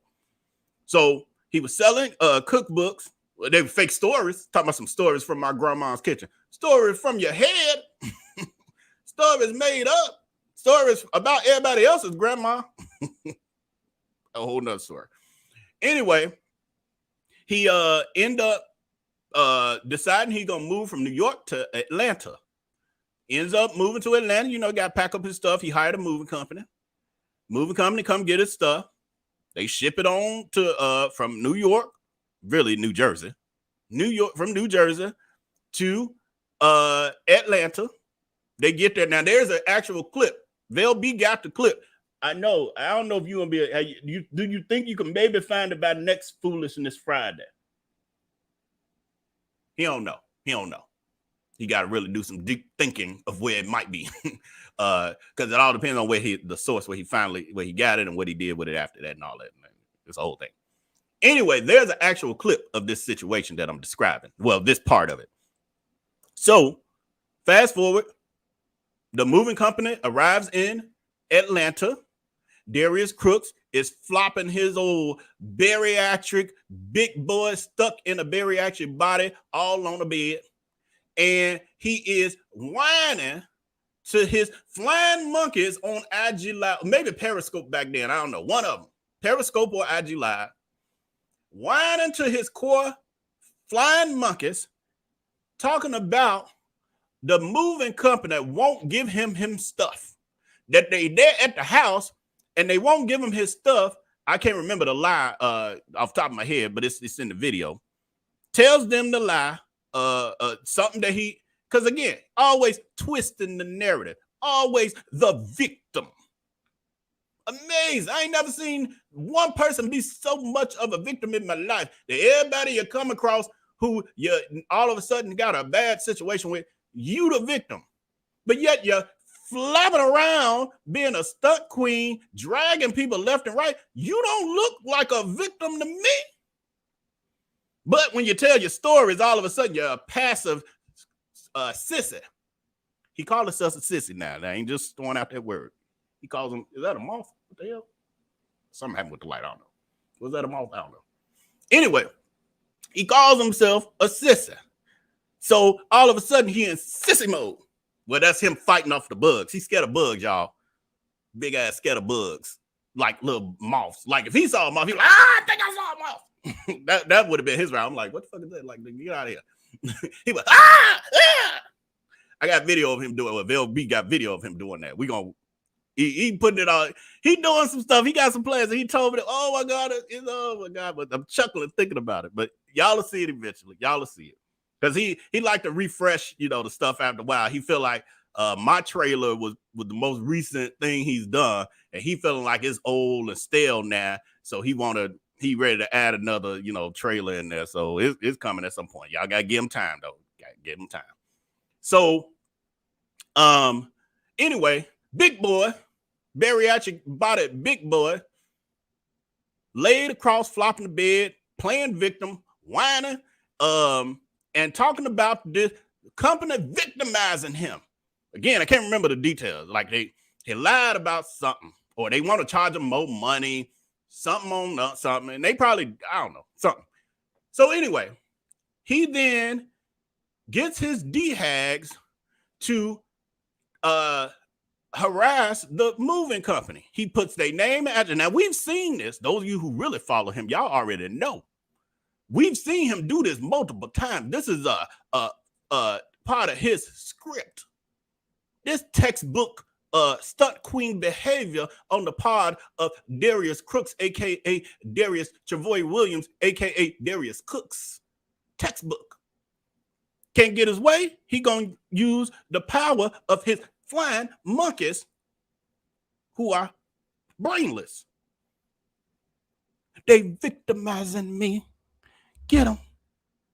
Here's their phone number. This is the person I talked to. I don't know what to do. That's all he doing. And they like, oh my God, Massa Crooks. Who do we need to call? And they flapping on over to the phone. Flapping. Hello? How dare you do this to Darius? You don't bother nobody. You don't bother nobody. If you don't give him what he want, we gonna keep calling you. We gonna harass you. And then they phone just ringing off the hook. So long story short, they calling incessantly. They harassing them peoples. And the lady who was there, the receptionist, she like, we ain't never had nothing like this happen before. It scared them. It would scare the average person. It don't scare me. It don't scare us other influencers and people that deal with the coalition. We like, bring it, nigga, bring it. And when you bring it, we gonna bring it harder. Time and time again. Case in point, just in case you forgot our power. What was that you was in? What was that? That was in his caption. Kind of a big deal. So was this, nigga. The editor's note, previous version of this article, including Darius, influencer Darius Williams, due to allegations of business malpractice, has been previously denied, of course, by the Lion Stunt Queen. We have removed him. We have removed your fame. That's our power. Gotcha. And we ain't done. What's the next brand deal? Oh, I don't even want to forget. Vell had put a note in here that somebody commented. I don't know how true it is, but just putting the siren on for people in the coalition who handle this area, because it's kind of areas. Sounds like a corporation. It's not a scampire like what he operating. It's like a coalition corporation where there are people who work in different departments. I don't know what my department is, but I do this with it. I gather the information. A lot of this stuff, a lot of people, they do it. Y'all gonna see some of these clips. Everybody else did that stuff. I ain't got time. I can't do all of it. And they do all that hard work and they create these creative memes and all of that. Some of the terms, and then I pull it and I present it to y'all to spread the word. So anyway, somebody commented, Jesus, where is it? You got some brand, I'm gonna run into it. It's in the notes. Did you put it in the notes? Did you actually write it down? Okay, you put it on here though. Well, I can see it when I'm running. Am I gonna run into it? Okay. So Vell is saying I'll run into it, but basically I want to forget. I'm gonna just give you a teaser and y'all remind me of something. Supposedly he has a new brand deal that has either been in the works or it's done with I think it was Palmolive, like some detergent or something like that. If that is true, we got work to do. I love it. If that is true, we got work to do. Get them. Colin Palmer. So anyway, look into that, y'all. Just make sure. But I'll tell y'all specifically what somebody commented in the other live. That supposedly you got a deal that we need to, we need to tap. Hello. Did you know who you really dealing with? Cascade. Thank you, Julia Solano.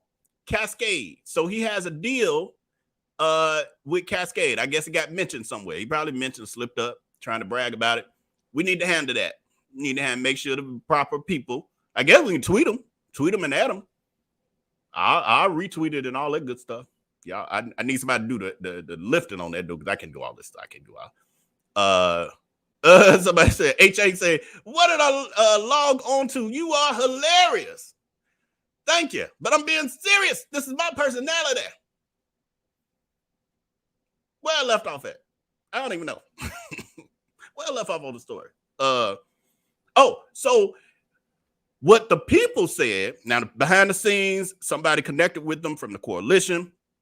They talked to the people at the moving company, and this was after the fact, after it all. So what the people at the moving company ended up doing was releasing his stuff because they just couldn't take it. Was interfering with their business operation because the phone was constantly ringing from flying monkeys. So they like, you know what? We just got to let this be a loss because we can't handle business because of that situation with this stunt queen that we didn't know nothing about. And they don't most people don't understand social media and those influencers and power and all of that. It was a way to handle that. I know how to handle this stuff, but it's understandable. So he got away with it. What they said actually occurred, the owners of the moving company said that Darius actually wrote them a bounced check. And that is why they wouldn't release his funds. I mean, that's why they wouldn't release his furniture and his belonging, is because they were trying to verify funds and they couldn't get their money. And they like, well, we can't give you your stuff until we make sure we gonna get our money. And he, instead of making sure they were gonna get their money, ran to his hags to have them harass the people, and it worked. He's been doing it for years because at some point he realized that was something that could be done. I literally have an interview that I keep talking about, but I haven't played it yet. I know where it's at. I know where that's at, kind of. But there's literally an interview. I'm sorry, Vell told me, but I know too. You know, I help him out. So there's literally an interview of Darius having it with some random person. She was probably a D-hag too. She was a little, you know, this is back in 2013, 2014. And in the interview, Darius Crooks specifically goes into a rant of how his D-hags will go to bat for him and won't allow anybody to say anything bad to him, hurt his feelings, et cetera, et cetera. And he was like, and if they do, they go after those people with a vengeance to the point that they will have them shut down their social media platforms. And I said, he realized it in that moment. So he's literally just talking, just like he does, running his mouth, and he's bragging about it, not realizing he's telling on himself. And at a point, you know, as he started to gain more popularity, he got to the point that he could give 0 Fs because he feels like he's, as the thing he put out there a year or so ago, he's unstoppable. He feels like he's unstoppable. I don't know what the hell he's thinking because he claims to be a Christian. But if you're a Christian, you understand that you're never unstoppable if God is in control, idiot. And God is in control. This is going to be fun to watch, though, when it happens. For me. Y'all thought I got my ish and giggles from this to yesterday or today. What did I say yesterday? Wait till that comma hit him. Wait till that comma hit him. The other thing he said today, Vell B, we was talking about it. I saw it too on the live, and I was like, man, could you, you know, something interesting you show them is today how he lies blatantly in the face of his followers, and it's mind blowing because he lies to them about stuff that they should know, that they definitely know better. But it's like they won't question him, and it's like Vell was reading in that in his other live, or was it? Yeah, it was his other live where he was reading the points that someone posted on social media of signs of a cult. Basically, that Darius has a cult, or his followers act like cult members. They are. It is a cult, and they do act like cult members. And so one of the points was that people basically can't question him. And the fact that today, while on IG Live, and Vell got it recorded, and he gonna work it out and clip it and do all that stuff. Because this is mind-blowing. He literally said, and I'm gonna do a poll too. Oh, just I'll close this one out. Poll was saying, do you know about the moving company that Darius Crooks scammed when he moved from NYC to Atlanta? 12% of you said yes. So this is and 88% said no. And so this is why it's important. And I've been talking to Vell about that, and other people have, but having that dialogue with him, that you got to keep this work going, that you can't be really taking these breaks. And, you know, I know he talks to me about how he be just over it. It's so ridiculous that he just be over it. And sometimes it's just like he just give up. Well, he always gives 0 Fs about it in general. It's for the people. but it's just too much. Literally, it's weekly. And so sometimes he takes breaks from it. He like, I don't want to hear his voice. I don't want to see a video clip with him. I don't want to see a meme. Like he's just over it.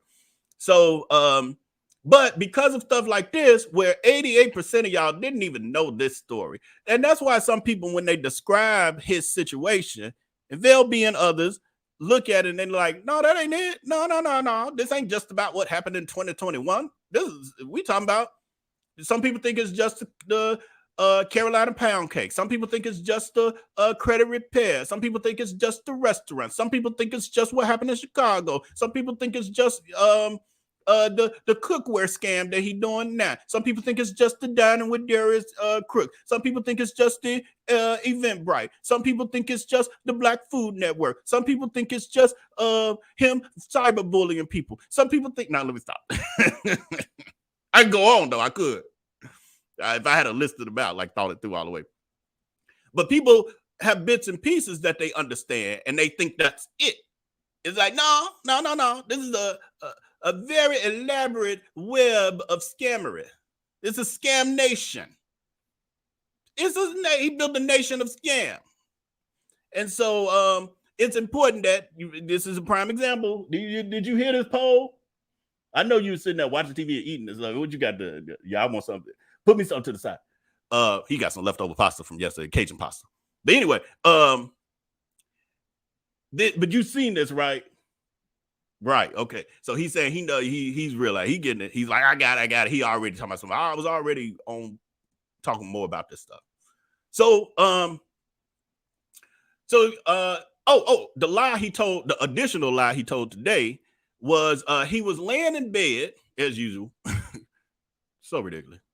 Because it ain't about cooking. It's about, you know what? That was another comparison I had. This with this, I'm sorry, Vell B. He and I was talking about it earlier. This chef EBT, aka Chef Telling, you see how she is Vell left this stuff in here. Let me see if I can find it. No, that ain't it. Let me see. Here it is. You see how she what the hell that got to do with cooking? Huh? Those kind of photos. And it's a ton of them. That's just the one I'm putting up here for a quick little example. What the hell that got to do with cooking? The same as another person who claims to be an internet chef cook. Post stuff like that. What the hell pictures like that got to do with cooking? The truth is, it ain't about the cooking. That is for him to be able to it's multiple levels to the scam and to the indoctrinating the flying monkeys, because the flying monkeys are not monolithic in what attracts them. I know I'm using a word y'all like, attract. How the hell they attract? Yeah, they attracted to it in various ways. Some of them are literally attracted to that. And he knows it. And so it ain't about the food for those who are attracted to that. And so he does thirst trap-ish like this. This just one out of about 100. I just Vell had to quickly put something in here for me because I was like, give me something that show his thirst trap scam, because that's a scam too. Got a bunch of pictures of him in his drawers on the internet, and you supposed to be talking about some cooking for people. What? But have you ever seen Tabitha Brown in her lingerie or in her panties? Never. Why? Because she got real talent. She ain't got to do all the other stuff. People are following her because of her talent and her light, the gift that she shows. But scammers got to do more.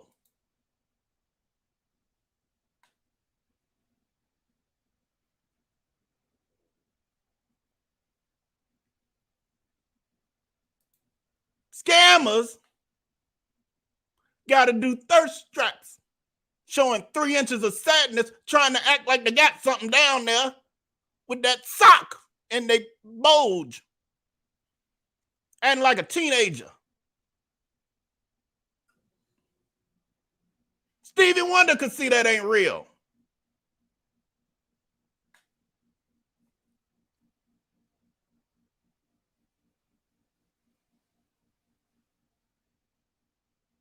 So online today, on the Instagram lives, IG lives that he do 3, 4, 5, 6, 7 times a day, is indoctrination of his hags.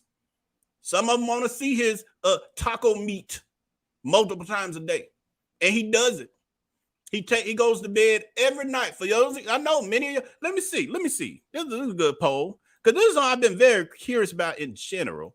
Unfortunately, this ain't his followers, but have you seen Crooks IG lives?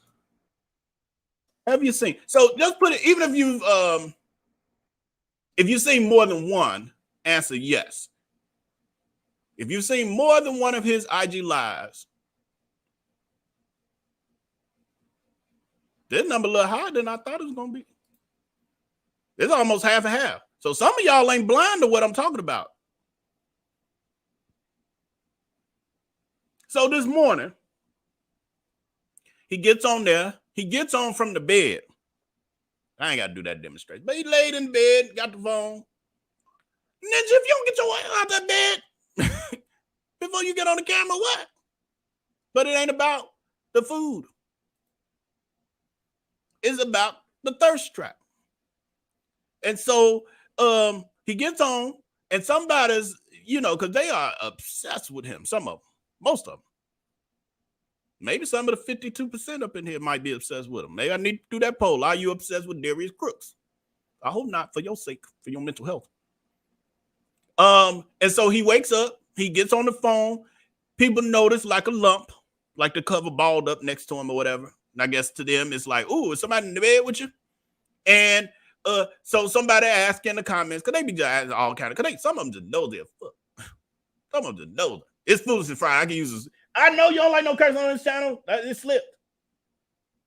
Anyway, some of them just nosy as F. And so he then, they asked, is there somebody in the bed next to you?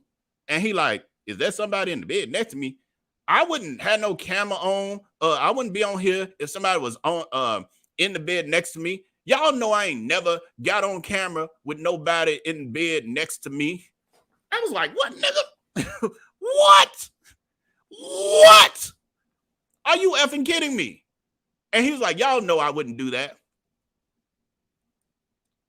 Huh?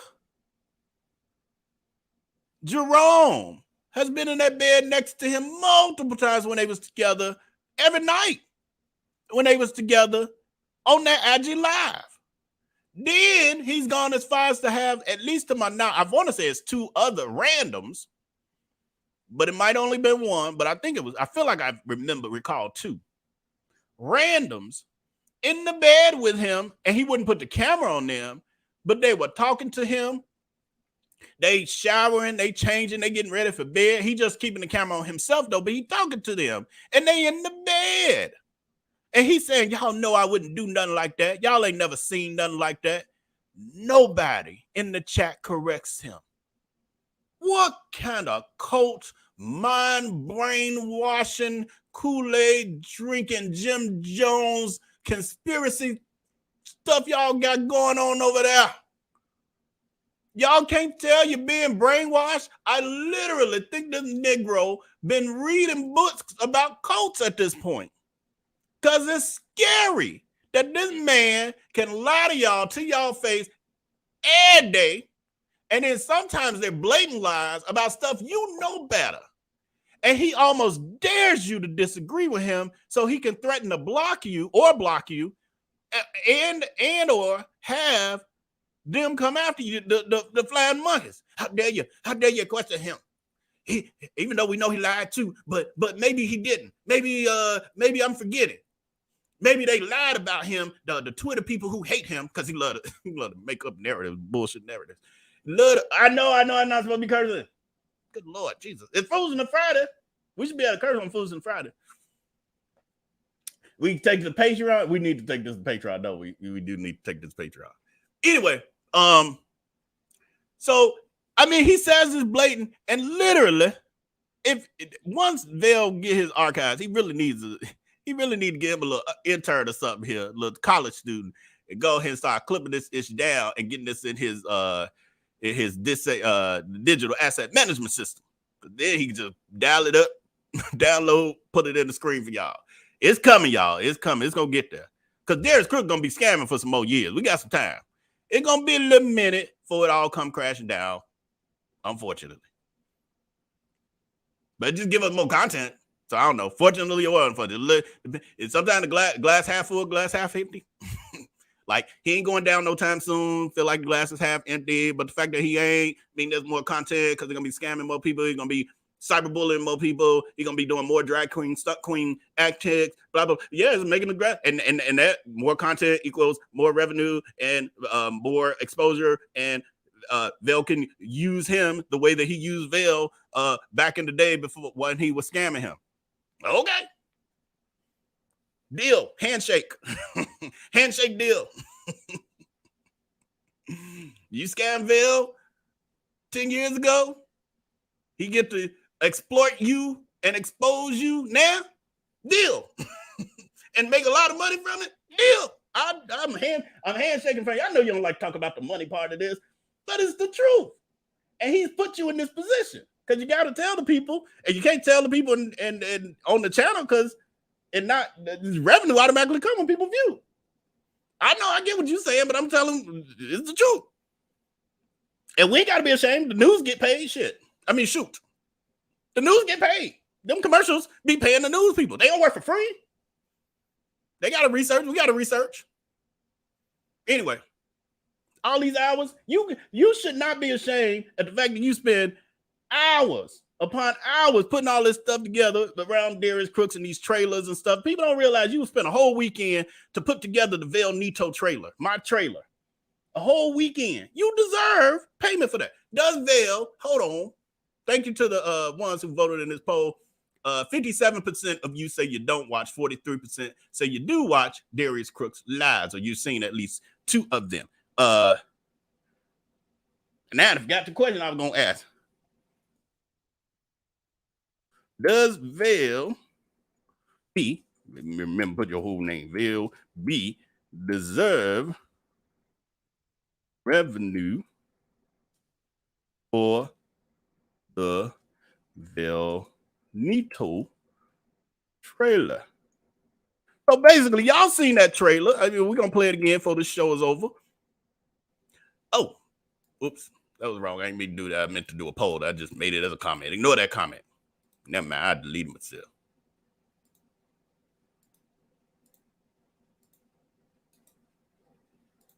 There we go. Just quick, doing a post check. I know some of y'all don't think, some of y'all think he need to do all that.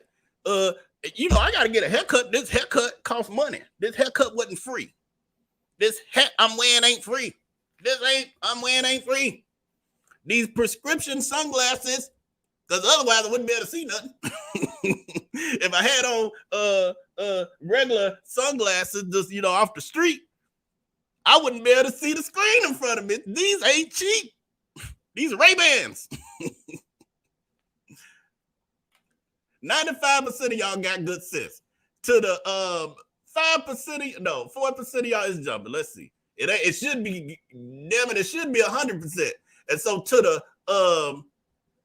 4% of y'all, I got something for you. Y'all are so weird. I hate what does that mean? I hate them. They're so weird. I hate them, bro. I swear to God, bro. I hate them, bro. Them is weird. You're weird. You're weird to think somebody gonna put days and hours of work into something and not get paid. You go to work and work for hours and don't get paid? That's called slavery. And we don't do that. It's been abolished. Even though they're trying to take y'all back there. Let them have it anyway. That's a whole nother story. Anyway, so yeah, he lied about that, blah, blah, blah. So then we got do I want to play? Let me see. We got the canceled dinners. So we've been canceling, he, as in Darius Crooks, aka Darius Cooks, aka Darius Chavoy Williams. Oops, sorry, y'all. I ain't mean to blind you. I didn't pull in like regular images of him on my notes. Yeah, I didn't. Okay, whatever. Or Vell didn't. Okay, no biggie. They know what he looked like.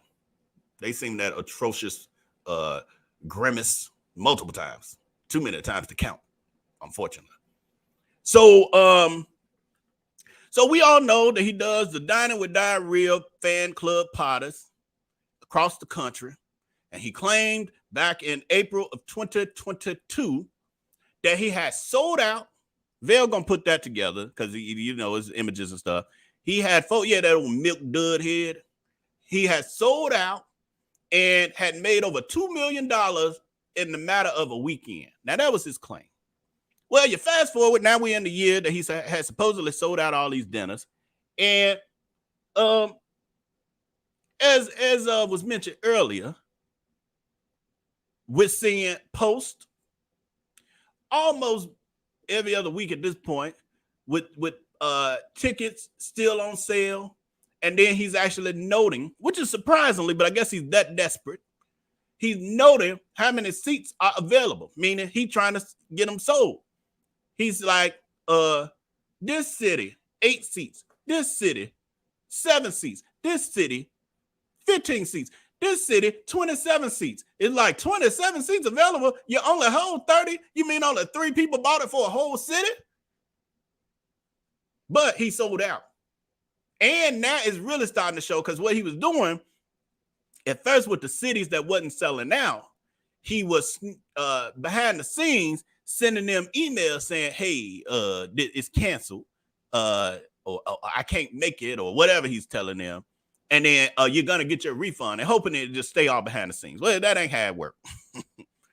People found out it was on social media, like this dude is secretly, now because he wasn't mentioning it on his IG lives.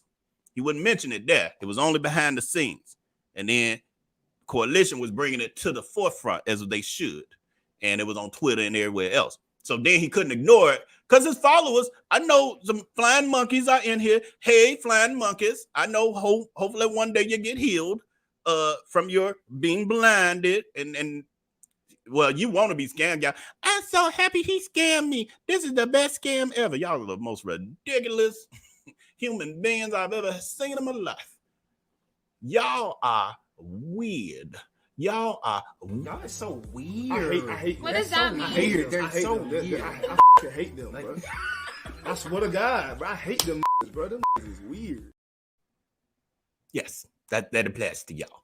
So he's been doing all that, and even now the videos of the events, you see like whole empty tables. He had them round tables, probably the 6-seaters, and he put 10 chairs around them. They be all squished together, eating their food like that. Or if you want to call it food, eating their slop like that. Where that picture at? Hold on, because we showed it earlier. Where is that? Is that it? That. Hey. They ain't got no space. And it's a taste tester. They just, they got 10 people at a table with one little pan of food. And they got to get like a little scoop, a little sampling. And sharing the same utensils with a bunch of strangers in these strange times with all these diseases. Most restaurants don't even do buffets no more because of that, but they doing it. Foolishness. I bet there's been so many diseases spread through them Crooks events because he don't get no damn about nothing but himself. He did no kind of precaution. When it was on the, COVID was dying off or whatever, and he was having a pause and people asking about COVID, precautions and stuff, talking about he don't do none of that. They is on their own free will.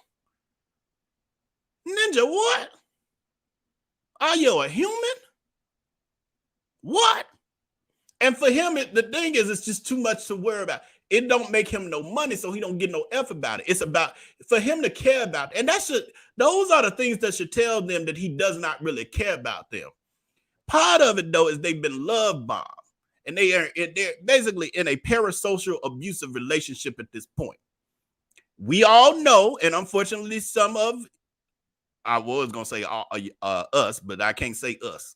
But some of y'all have been in abusive relationships, mentally, physically, emotional, etc. And y'all know that the reason y'all was in it so long and it took you so long to get away from it is because it wasn't bad every single time. They had glimpses of showing the Satan in them.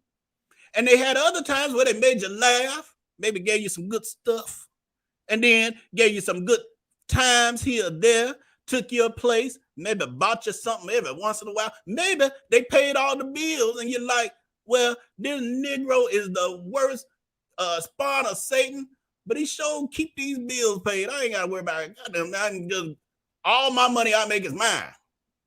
And so y'all have all been in those kind of situations. We all, well, y'all, some of y'all, not all y'all, some of y'all been in them situations. Well, the D-hags are in that kind of thing. So like when you're trying to really think, why the hell they keep dealing with the Negro? Well, they do get something out of it. Some of them lonely. Some of them hungry. That's why they'll eat that slop. And some of them, you know, the fact that he's a constant in their life. He go live 3 to 5 to 7 to 18 times a day. Some of them see him more than they see their own man that they live with their husbands. Some of them would say they in the bed with their husband on IG Live with Darius. Some of them say they tell their husband they got to hold on because Darius came on. What? Sound like a divorce to me? So they're getting something from it too. I noticed one of the things he does is when he does the IG lives and he starts to reminisce on either church life or childhood. He'll talk about Chicago. So that starts to bring euphoric feelings for the Chicagoans who like, oh yeah, I know about Division and Velasquez. Oh, I know about Johnny's. Oh, I know about People's Tacos. You know, and it's like, oh, it feels familiar. So all of a sudden they're ignoring that this Negro just doxed the whole family with babies. They're ignoring that this Negro sitting here cheating people.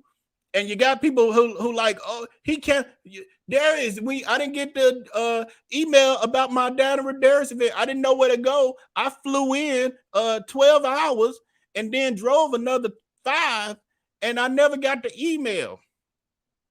I ain't checking no emails when I'm working. They seeing that kind of behavior, and he like, get out of here with that food. This ain't the time. This after hours, all that, and they like, yeah, get out of here with that bad negative spirit. Like, it's so sick, y'all. It is so sick over there. So sick. So they can sit there and watch him abuse all the people around them, but in their mind, he's not doing it to them. The thing is, it's just not their turn yet. That's funny when they get their turn and they realize they weren't ever special. It's funny. I chuckle a little bit when it happens. So he's been canceling these Dining with Diarrhea fan club parties. And even one time, and we'll talk about that because Vell is gonna put a more Dining with Darius Crooks. Dining with Diarrhea video together, where you'll see all these things, like you'll be able to see the video proof and photos and stuff. But the other thing is that he had a couple weeks, about a month ago now, he put them fools in a garage for the Dining with Diarrhea event, gave them this slop, basically treated them like dogs. They're not dogs, Crooks. They're flying monkeys. Flying monkeys deserve better than what you did. I wish I had it handy. He literally, for $300, these fools walked in an Airbnb and sat in a goddamn garage. The cars get better treatment than that. And then I guess to fancy it up, Crooks and his crew put one string of Christmas lights across the garage door.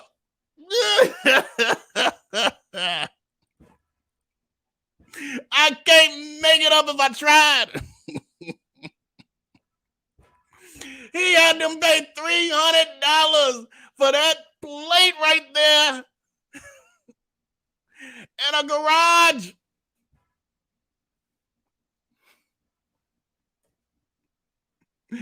I couldn't. Oh my God. Anyway, we're gonna talk about that later on, but I ain't making it up. If y'all saw that picture, please put it in the chat. Let me see. Let me do a poll. Let me stop before I make something turn off. Oh my God, it was hilarious. Did you see the garage dinner? I barely want to call it a picture. Pick. Oh my God, I wish I had it handy. Oh, I wish I had it handy. Oh my God, I wish I had it. I would need y'all to really be able to laugh with me. Oh, Jesus. So, I mean, this is the kind of stuff that this fool is getting. Oh, yeah, don't know. Oh, my ever God to sangria Kool-Aid. Oh, I got that picture too. He got a big old tub of, y'all know how, it reminds me of college days more. Like, you know, he done put this crap in a Rubbermaid container, the one you store your clothes in, y'all. The big tubs you store clothes and Christmas decoration in. He fills it up with all the Kool-Aid. Who the hell still drinking Kool-Aid? Fills it up with Kool-Aid and then chops the lemons and limes and whatever and puts them in there and they just all floating there. Here's the kicker though. Fine. All right, that's how you mixing it, maybe. I don't know. Because it's supposed to be a vat of it. Them fools go and they got something they call, got clips of this too. They call it the Tupperware Shuffle. So he grabs the food at the end when they done eating that. He takes the serving dishes that's been put out over the different courses. He takes them to a central location and he scrapes them all into one pan from all the various tables. So you got, let's say on a day that he has potentially sold all the seats, you got 30 people in the room. Most people only come with themselves and maybe 4 people or so, you know, maybe a couple and, you know, all of that. The rest of these people are complete effing strangers. Why the F would I want my food mixed with 2 other tables of these D-hags breathing and yelling Anita Baker songs all across the food? And then you take it and you scrape it all in one big old container. And then these fools then pick, I wish I had a Tupperware right here, that walk around, they done came with Jewel shopping bags. Well, there's Jewel here in Chicago. Publix, Walmart, shopping bags full of Rubbermaid small containers. And they just, ooh, can I get some of that? Can I get some? And they walk around whatever area like a musical chairs, trying to get the leftovers that's been scraped from 3 tables of 30 strangers. What the F is wrong with y'all? What? And you paid $300 for it. I've gone to restaurants and spent $50 on a meal and got an exquisite experience. $300 to bring a Tupperware with me for my leftovers. This Negro can't even have no styrofoam containers waiting for y'all. No to-go containers. Why I gotta share my leftovers with all these hyenas yelling Fantasia off key all over with their hot breath? What? Y'all gotta see it. We got clips. I ain't making this up. I am not making not a nan thing I said up. Not a nan thing. It's ridiculous. Yes, Diamond Heart, it's giving flu season. It's giving corona. I can't say, I don't know if YouTube let us say that word no more. They used to punish us for saying that word, the C word. has a legal margin. It's legal because he purposefully does not have it in a legal environment. Now, here's the real tea. This is going to be in like the whole diner with diarrhea expose that Vell B putting together. He already planned that. Well, he's still putting it together, but the framework. But that was part of the conversation, is that people may wonder, why go through all the trouble, if you're legitimate, of having these things in random Airbnbs all across the country with all of the headaches that involves? Will there be parking? Is that neighborhood safe? Will this home that I'm booking on Airbnb or Vrbo or wherever else, will it actually look like these photos? Will the owners be workable? Will there be enough space actually for these fan club parties? Will I have to worry about my safety? Because he sleeps in those same houses. The houses that he has the dinner parties at, he sleeps in them. He's so cheap that he sleeps in them. And so all of that, why wouldn't, like I see legitimate people do, why wouldn't he rent a banquet hall at commercial spaces, hotels, somewhere? Here's why. Margin. Because it would have to be legal. He would need a safe service manager certificate. He don't have it. Probably a staffer probably ain't got it either, because they couldn't get it in prison, because most of them just got out. You gotta adhere to food sanitation rules. You can't serve Kool-Aid with lemon limes in them and some Hennessy. You can't serve that in no Rubbermaid container if you were hosting it in a legitimate environment. You can't have your plates. Like, ain't no telling how that stuff got cooked. You can't do that in those kind of environments. Darius Crooks is adverse to rules. I don't know if y'all noticed it yet. It's been over a decade. Y'all should know that by now. He's adverse to rules. So he will only operate in spaces where he can break rules, make his own rules, or have no rules at all. So that is why he has them the way he has them, because he doesn't want to be legal.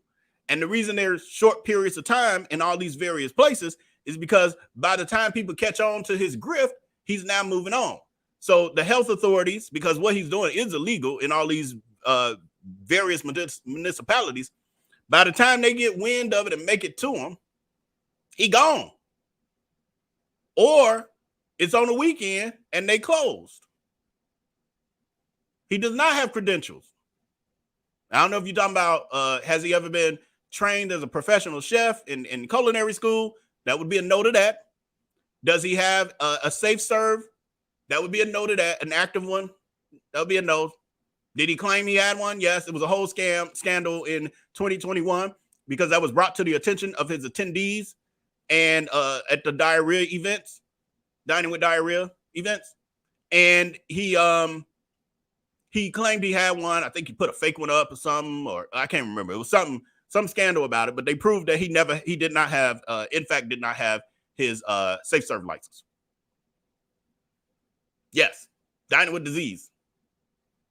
I mean, they be yelling and flapping all around because they're kind of hefty. But anyway, this poll, did you see the garage dinner pic? See, 76% of y'all didn't even know that happened.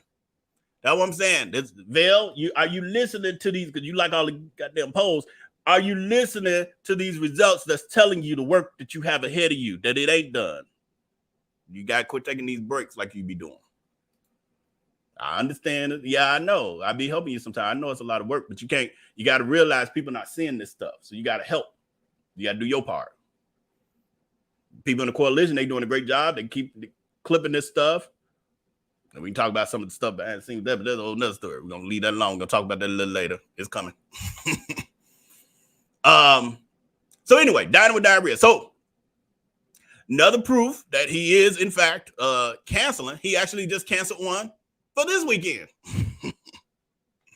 And The crazy thing is when he cancels, and I don't know how long of a heads up. Well, I do know he don't get them like far out heads up. So I'm sure somebody didn't travel and then they on the plane or getting off at the airport, and then all of a sudden they send the fake email with his whatever his issue is talking about is canceled. Because that's how he rolls. He don't give goddamn about nobody else. So let's play how he answered. And this is only a clip. These are clips because I ain't, Vell B ain't had time to pull everything the way he would normally pull it. This is a clip of how Darius Crooks responds to his flying monkeys asking about why he ain't at the Diner with Darius event for this weekend. Because he's supposed to be at a fan club party right now. That's the right one? Hold on. Yeah, that's the right one. Taking a while. It's buffering. Or is it? What's happening? But I can't show you down there. They down there packing the stuff up. The new stuff came in today.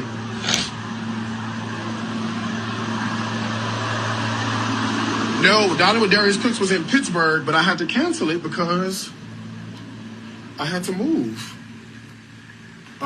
So really what I wanted to show you was this is what's in, is these. This is the pearl and gold, this is the tangerine and gold, and then this is the crimson and gold set. You see how casual he is about the fact that he canceled an event that these flying monkeys have been waiting for a year. So the people, I know that might sound simple to some of y'all, like, okay, well, he had to move. He ain't had no choice. Well, for one, he does have a choice because he controls, he always talk about his freedom and flexibility. He ain't got no rule and all of that. He totally had a choice. He totally had a choice because of the fact that the house he moved into still ain't ready. Hey, he showed video today, this morning, of him walking around the house. Hey, he still got the open ceiling in the kitchen. Rooms ain't even ready. So he rushing there for nothing. So he ain't had to move. He chose to move. But that's how he rolled. I mean, he did that ish to Vell back in the day. Well, when he didn't want to do something, he had like his hand was forced. When he chose to do something that he wanted to do over doing something he was obligated to do. That's how he rolled. So these people who were supposed to have a dinner party, the fan club Diner with Diarrhea event today, and they've been waiting a whole year for that. That's planning involved. Some of them might have took off vacation from work. Some of them, like I said, probably was driving up, flying. Got their group of friends involved. Drug somebody who didn't know who Darius Crooks was. And again, I don't know if it's out there, but I don't know who, if somebody knows exactly when he canceled, like how much of a heads up did he give? Because the way he rolled, they probably found out today. Right, Mary. Oh, I'm sorry, it just disappeared. Whoever took that down, can you put it back up with Mary Ann's comment?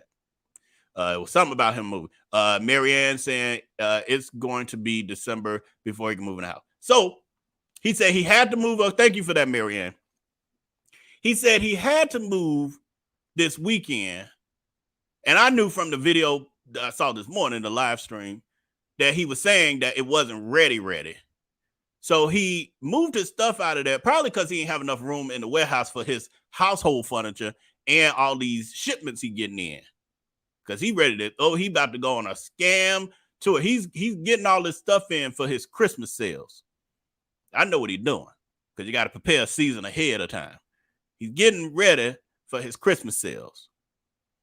So he's going to create some drama. Watch out. It's coming. Actually going to probably be the Two Kings and a Queen tour. That's when it's going to be some drama between them, and then he's going to create some discount codes on Corey. He definitely going to fall out with him. I can see it because he's pandering to Darius, and Darius don't like weak people. I mean, he want to be able to take advantage of you and all that, but he don't like that energy. He playing around with it, I think, because of some strange way, Corey's supposed to be a millionaire, so that's impressing Darius. And Darius sees something that he can get from him. Probably want to learn how to make better drinks, because he loves to steal people's skills and didn't think he could do it, like he did with Madeline, his food photographer for like 5 years. He finally felt like he could handle her work and let her go in whatever way. It was some dramatic stuff. And then he called himself going to do his own food photography, and it's a fool. It's a fool. So that's what's going on with the diner with Darius.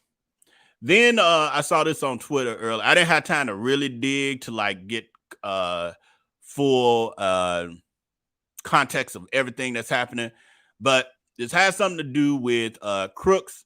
You know, he is now doing the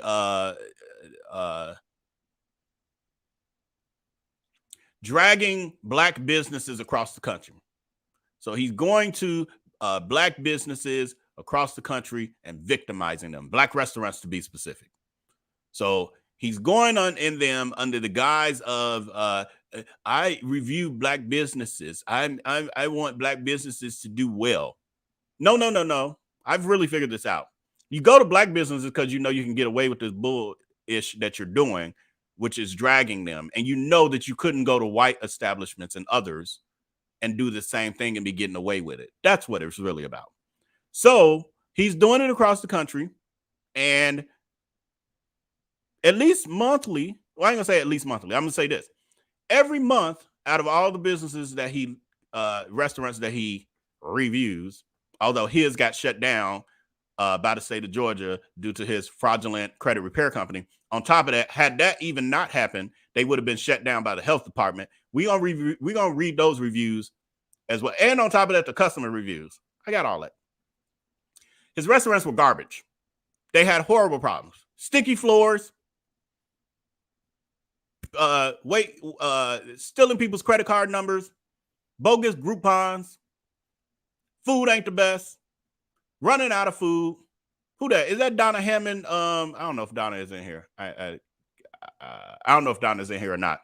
But one of our people, I'm pretty sure it's Donna though. One of our people, when he was in Chicago, yeah, I'm thinking it's Donna. One of my people, when Darius had the Soul Crab Chicago restaurant, she said she had drove there. I think she said she was about 40 minutes away, lived 40 minutes away at the time.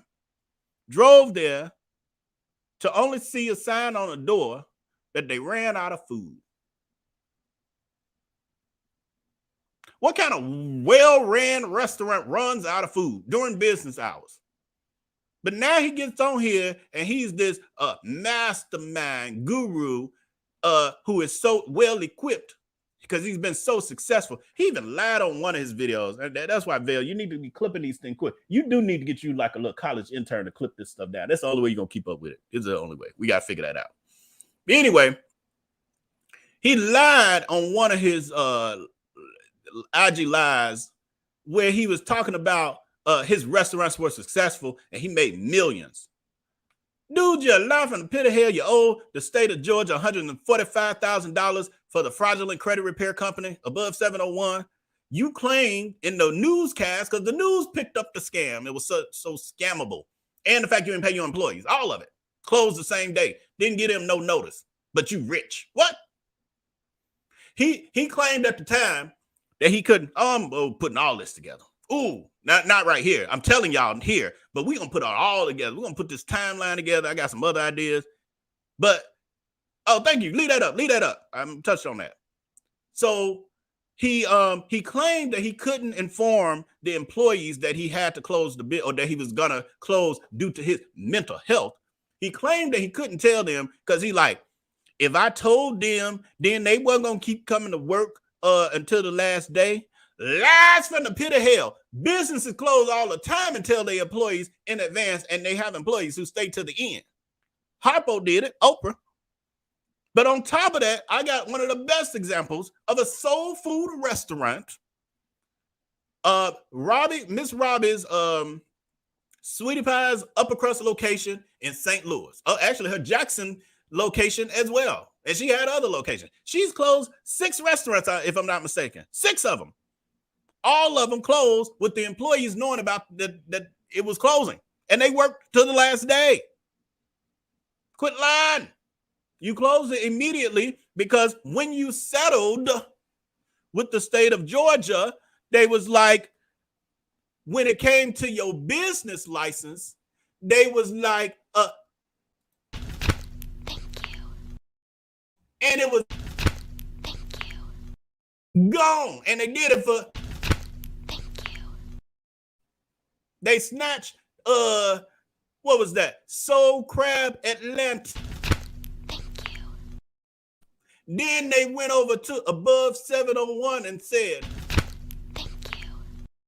then they went over to your license for the Carolina Pound Cake Company and said, Thank you. that's why you couldn't warn your employers about you're gonna have to close the businesses. It wasn't your mental health. Well, hell, you had mental health, of course, because the state of Georgia Thank you. everything from you. And the reason now you're able to talk about opening up another brick and mortar store in Houston is because you couldn't do it in Georgia. They said, get out of here, scammer. You can't have no kind of business up in here no more. Thank you. So he's gone through all of that. In addition to, again, even if we didn't have everything snatched from him by the state of Georgia, he still, again, was about to have the health department come through, and it's documented, and they was going to Thank you. snatch his license because of failing health inspections. Quit playing in our face. Both in Georgia and Chicago was going snatch your business license due to health code violations constantly. Quit playing in our face when all this stuff is documented in government documents and all over the internet. The internet never forgets. But now, because all y'all don't know that. Let me do a poll. Y'all got me on here goddamn almost 3 hours. I thought I was about to wrap this up, and I'm like, oh, I'm only going to be on here and get out here in 2 hours. Did you know this? Y'all know what I'm talking about. I'll maybe type all these words. Did you know what I just told you about the facts connected to why those restaurants closed? And how it plays into the mental health excuse.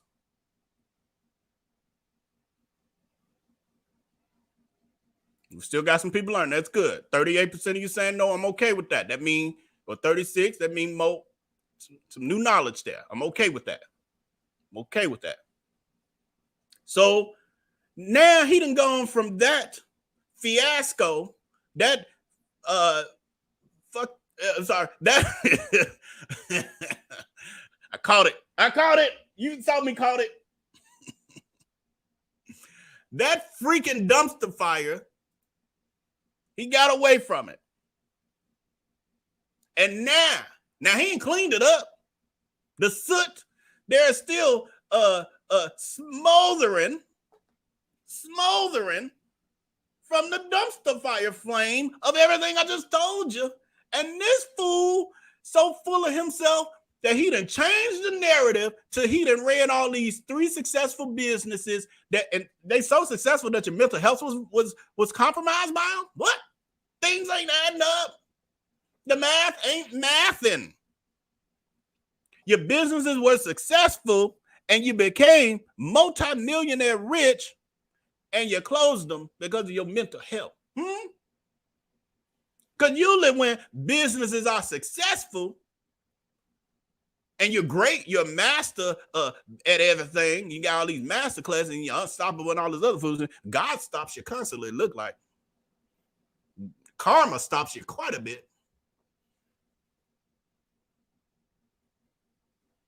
So with all that, he done changed the narrative to this. Oh, I'm so, I did so, because again, it's what was it? Oh man, it changed. It changed to 50-50. So 50% of y'all didn't know about this. So he fools the 50%, not necessarily y'all, I'm just saying in general, is probably representative of the reality of the people who follow him. 50% of them probably don't really know this. And so he gets to then, for that 50%, create that narrative that, no, I left those businesses because I cashed out. They were so successful and I cashed out, and it was mental health. My mental health was more important. And I just wanted to move into doing e-commerce because it's less of a headache and blah, blah, blah. No, ninja, you fell into e-commerce. You were forced into it because you had to find another grift. Your plan was to keep them restaurants, hopefully get a TV show on the Food Network, hopefully get some brand deals. You had Macy's, you had a Walmart commercial, you had all these other things happening. You was trying to do what Tabitha Brown is able to do. But now you've been relegated to a group of flying monkey D-hags who just want to touch the hem of your filthy garment. Now, when they start dying off, what you gonna do? Because we gonna keep making sure the youngins know who you really are. Scam them while you can. Scam them while you can. The IRS gonna take everything you got anyway. Anyway, so now he's reviewing black restaurants only. Reviewing black restaurants so he can victimize us that already struggle enough. And every month, I don't know how many I'm just going to do a speculation, estimation of how many restaurants he reviews a month. I'm going to say about 15. Now, it might be conservative. I'm going to say 15 restaurants he reviews a month. Out of the 15, 5 of them he then found something wrong with. They done drug them. No, I should say more than that. Probably 8. Dragging them, something wrong with it, creating some drama on that end up rolling over to the internet. He done got into it with some of the owners. He drugged this poor lady. I mentioned it in another video. Drugged this poor lady because she had staff that was a little incompetent. She was trying to help a person who was special needs, and they didn't clean the dish properly. And she tried to explain all that, tried to make it right. This dude uses his content and then drugged the woman's business. Showed a video of him getting up out his chair, grabbing his nasty size 15 flip-flop and smashing a moth on the window in the booth or two behind him. Got to capture it on camera. He telling his little mini flying monkey, mini-me, Corey, his cameraman Corey, film me do this. Film me do this. Same when he went up to the front. I'll do the story. I'll do the story again. I'll lay it out in detail. I'll show the video at the same time. I ain't gonna describe too much. But anyway, he got Corey filming every part of it for the drama. But you out to promote black businesses. How dare you spawn of Satan. You damaged little boy. I wish your daddy had picked you up off the porch and hadn't ignored your paging numbers, your 911s. Jesus, why didn't he come pick up his son? He could have saved us from all of this. The boy is reacting all of his damage from his childhood and victimizing everybody. Lord, raise his daddy. Please fix him. It's too much. Too much. So this damaged little big boy in a bariatric body then went to these people's establishment. Now this just happened again. The Vell pulled his stuff real quick. And do you know dates or anything? I figured. He don't really know. It happened this week. That's all we know. It's on Twitter. Thank you for the Twitter people to put all this stuff together. I love y'all. Vell love you too. We adore y'all. Even through the foolishness, and y'all ain't got no, we know what's happening. We know. Anyway, So he goes to this restaurant. Now, again, reviewing black restaurants. So this particular, and this is a really short clip, so I'm going to explain what's happening here, and then you can see, and then I'll talk about it after. So what's occurring here is he's arrived at this restaurant. He's been outside filming. Now he goes inside. The owner and whoever else, or, you know, management staff, they come up to him and they kind of like, hey, what you doing? What's going on here? Because you got cameras. You got this mini-me carrying a camera all up in people's face. And then so he's describing, I'm a social media influencer. I have over 3 million followers, and I review black businesses across the country. And I'm here to, you know, that's what I do. And the lady's like, oh, so where this going to be at? And somebody said, oh, it's going to be on TV? And he's like, no, not TV, but it's going to be on YouTube and, you know, Instagram. And they kind of like, okay, we're not impressed with that. They wasn't impressed. And so they wasn't a flying monkey. He's so used to that, he forgets. Most people don't know who the F he is. So so the lady is like, yeah, I ain't really feeling this, you know, because I don't want my employees filmed and stuff. And he's like, no, we don't have to film the employees at all. We won't be filming them. And so they allow him to do it. Well, let's pick up where the clip picks up, and you can see how horrible of a human, damaged child, man-child that we're talking about. I just want to. Yeah, the same as every man. So 4, and then I'm supposed to tell you I wanted catfish. I'm supposed to order that from here. Yes, you can. So that's my Hold on, I think that's. I just want to. Yeah, the same as every man. So 4, and then I'm supposed to tell you I wanted catfish. I'm supposed to order that from here. Yes, you can. So that's my How many cups of catfish? all the sides have. I mean, all the plates have 2 sides. So all plates have 2 sides. Okay, so actually, you want to make this catfish and right there? Yeah. So let's have 2 sides. She got it already. Which ones do you want to try? Macaroni and what else? Vell, it looked like you cut that clip a little short in the beginning. I know you was rushing, but I think you made a mistake. So it looked like Vell didn't. I ain't trying to blame you. I'm just letting the people know what the kind of the piece that I want them to know it's got cut off a little bit. So what you missed is in the beginning, the lady standing there, the owner, again, management of some level, is literally saying, see, I don't want you filming my employees. And then he's saying, no, I'm not going to film the employees. And then you see in the second clip, Corey, who I'm sure he's advised to break rules the way that he does, filming the employees. You are violating people's rights. And you said you wouldn't. And they've allowed you to come there, and then you do that. Well, they allowed you to film because, again, he just shows up places. And this was kind of the similar situation with not VellNito. That's me. VellNito is me. VellNito.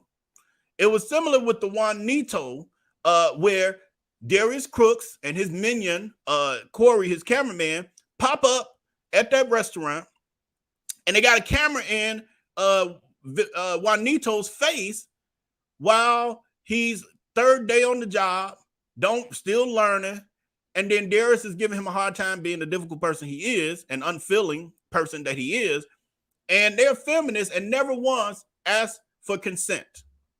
And that was something that VellNito expressed after the fact, that, hey, you come just popping cameras in people's faces and da-da-da and this and that. It's disrespectful. But he's a disrespectful kind of person. It's all about him.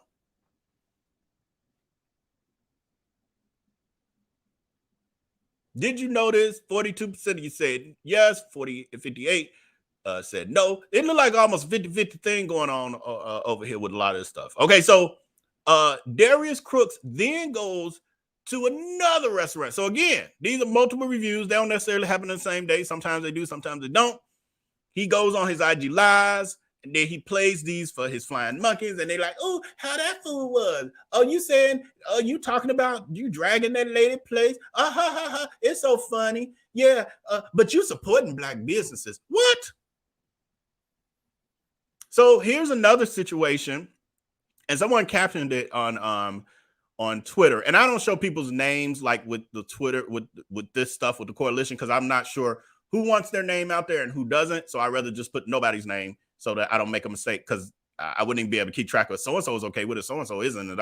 So I just don't show nobody name. But anyway, person captions on Twitter and says, he gonna get it because you can't talk to people like this in their own establishment. Of course, she's a woman and he wouldn't dare approach a grown man like this. These are trained chefs with 20 to 30 years experience. Be pleased. Itch. Bitch, please is what they said. It's late. We talk like that. So this is the clip of it. I have a clip of Darius disrespectful ass at this restaurant talking to these total strangers. You done popped up at their restaurant with a camera and your minions and just doing your satanistic behavior. Here it is. The video? I just say, I have a 5-minute video. I just say y'all get a variety of Alfredo. Yeah, but we know what Alfredo, ma'am. These are trained chefs from Atlanta. I believe it. We know what Alfredo tastes like every day, all day, twice on Sunday. Listen, all of the faces. Yeah, but these are trained chefs. You understand? These people got 20, 30 years in the restaurant industry. Yeah. These are cooks. He got 18 years. That's good. Listen, I'm trying to get what y'all want. I know. But I did want to feed y'all. If y'all want the catfish, I'm gonna give it to you to go. He got bypassed. You don't though.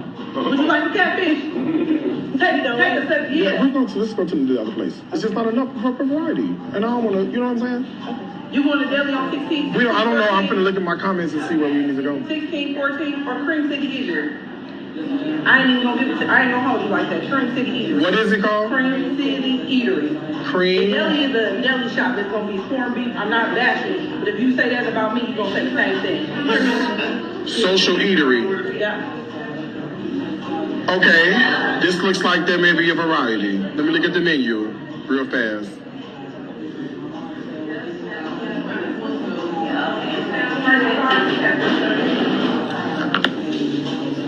Y'all, I can't go here either.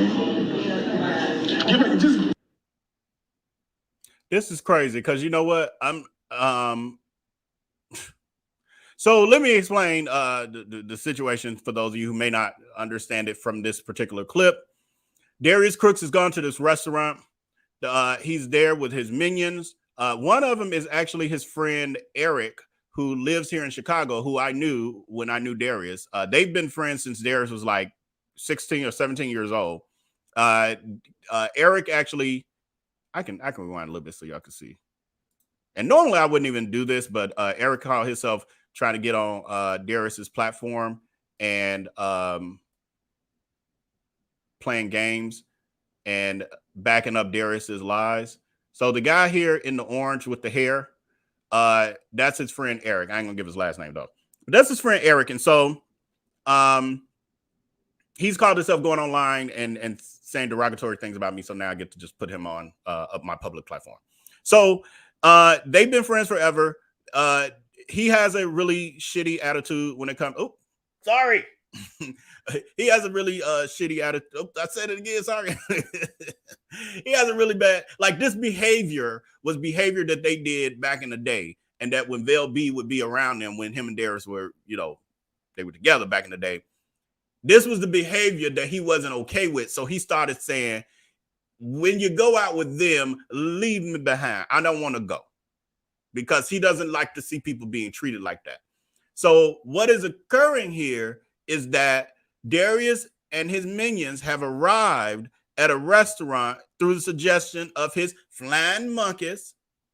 And they, hold on, I'm gonna pull this down. They get there and they don't like the menu. The restaurant has a menu that changes per day. So I think it's a soul food restaurant. And I've seen that before. Many of us who are experienced with soul food restaurants know that. And many of us also know that since COVID, a lot of restaurants have reduced menus. Food costs way more money now, et cetera, et cetera. So restaurants have had to just adapt and change things up. So she only has a few items on her menu. He gets there and it's not good enough for him. What am I supposed to do with this? Leave. She doesn't have to pander to you. You're nobody. Her restaurant will still be there when you leave. So she's explaining to them, she's trying to reason with them, like, hey, well, I mean, I got Alfredo, whatever she was talking about, and he's these people here, they're chefs with 15 to 20 years and 18 years in experience. They know what Alfredo tastes like. Why are you doing all that? You're doing too much. You're doing too much. And so she's like, well, mine is different. Like, it don't all taste exactly the same. But anyway, her menu was not up to his standards because there weren't enough options. Well, I thought you was a bariatric patient. Why you need so much food? You're constantly claiming you barely eat or barely can eat, but you can't even. A restaurant with 5 or 6 items is atrocious to you. What? And then he's going to tell her at the very beginning of the clip, it starts with him saying, that's only going to be a 5-minute video. What am I going to do with a 5-minute video? He's doing too much because the truth of the matter is on social media, 5-minute video is perfect. Well, actually too long. Should be somewhere around 3. 3 to 5 is good. You can make something out of a 3 to 5 minute video. So he's on something. So he's insulting this lady because her menu is not large enough for him. It's working for her business. And he popped up. He didn't plan this. He didn't call her ahead and say, I'm coming, blah, blah, blah. He shows up on a day. Her menu is this. These are all the items. And that's it. Us normal folk, us healed folk, us folk without daddy issues and mommy issues, not mammy.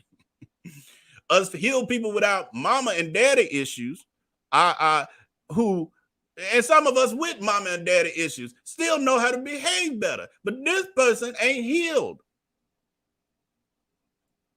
And so he goes around being a tyrant. How you gonna harass somebody because their menu for their restaurant don't work for you, and you a total stranger who only popped up and ain't gonna never be back? This ain't about you, ninja. Go. So anyway, she's sitting there trying to, placate to him, and they just smiling, all his minions just smiling. And then he points to, that's why I brought up Eric as well. He points to his mama, his gay mama, because that's what he is. Eric is his gay mama. And I ain't saying that like in a derogatory way, like in gay terms, gay world, that's his gay mama. Eric helped raise that boy in a bad way. That's how he got like this. Didn't raise him well. So the guy in the orange, Eric, he's talking about Eric is a cook, a chef. What did he say? 20, 18 years, whichever he said for him. Yeah, at the Chicago Public Schools cafeteria. He's a cafeteria lady with the hairnet. But everybody else don't know that online. And ain't nothing wrong with that. Some of y'all work in the cafeteria. That's okay. What I'm coming for is the fact that he's trying to play it up as if, do you know who you're in the presence of?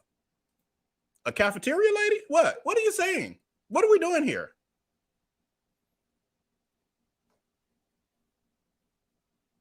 It's the gaslighting for me. It's the gaslighting for me. Anyway, po lady. And sometimes I'll be wishing I was close enough to these places because I would patronize them just because he's dragging them. Anyway, so then there's another comment. And they say, listen carefully and watch how he sneaks and is conniving. This MFer is once, look at how sneaky and conniving this MFer is once the lady turns her back. He tells Ramond, do you think their fish is going to be as good as ours? Never forget. And this is only one picture. Like y'all been having, I'm sorry. This is only one picture. Sorry, I've been talking so much. I was starting to lose my voice. y'all almost caught me. But this is only one. Good Lord, these damn pictures so small. If I just have my stuff in order, Vell had this stuff in order. Never forget. So he's a master chef. He's a master chef. He like somebody said I'll be living for them butter cookies from the lunch later. This. He's sitting there dragging this lady about her restaurant, and this is what his plates look like when they not photoshopped like Chef EBT. So anyway, here's this next clip. Same restaurant. The lady now, you know, she's trying to work with this satanic group of people. Trying to, you know, she's trying to placate. She's actually, to me, doing a very good job. Oh, that was the other piece I don't want to forget because I saw some flying monkey behavior. Uh-oh. Wrong video. This it, yeah. Oh, I mean, I saw some flying monkey behavior right here. And where is it? You look at the comments. And so everything that Darius Crooks, nobody noticing how ignorant he been to this woman who just trying to make a living and run, probably living her dream and trying to run a restaurant, struggling because these restaurants be struggling. Nobody paying attention to that. There's one comment. I don't like pushiness. So now the lady being pushy because she's trying to give them other offerings and explain to them what the situation is. And she even offered another restaurant to them. She's like, I'm not going to even hold you. I'm going to tell you another great spot. Because she's like, get the out of my business. But that's a proper way to do it. Like to me, she gave a lighter. She gave, she pushed back, but she did it in the kindest way possible. Because I would have been like, you don't get. Then this person, I mean, they just are flying and flopping. Because and this is a video of him on his Instagram lives playing the clip from his laptop showing them. He's proud of this behavior. He's a damaged little child stuck in the body of a big boy bariatric patient. And so it's like, look at me, give me attention. Do you see what I just drew? You see it? Look, say it's good. Because he didn't get that as a kid. So this person, this flying monkey responds, sis is defensive. Somebody then walked in her establishment and insulted her for her menu that she's had to do what she's done to have her business survive. He don't like it. Instead of just saying, this doesn't work for me and leaving silently, he's making a big deal. Like, what the hell she gonna do? Change her menu because you didn't walk in the door surprisingly? But she being defensive. She being aggressive. Get the out of here with that flying monkey coat-like behavior. Your Kool-Aid sangria coat. So here's the part where the lady walks away. I guess they made, this is a clip, so it's longer and all of that, but other stuff has happened that's not in here. They didn't decided to go, I guess, get the fish. Yeah. They didn't telling her about people's bariatric. He didn't have the lap band, and he didn't have that. How you think he gonna eat some Alfredo? He had lap band surgery. How the F she know, and why the F would she care? Y'all ain't the only people who had weight loss surgery that didn't walk in her restaurant. You make the decision for what you should and shouldn't eat. That ain't up to her. You're doing too much. So anyway, she's done the best she could with this satanic group. And now she's going to make the fish, and here goes Darius with his core group of flying monkeys.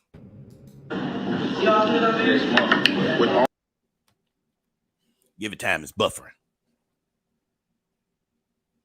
With all due respect, do you really think that catfish gonna be better than our catfish? I'm saying, like, I get it, like, I completely understand. Yeah, because what they doing is they make sure they gonna twist your wrist. This the stuff y'all got the back. But how the fuck I'm gonna do a review on 3 days? I can't. I just can't. I need a variety. And Cream City don't like it got none either. Paninis, chicken and waffles, and a wrap. Salads and wraps.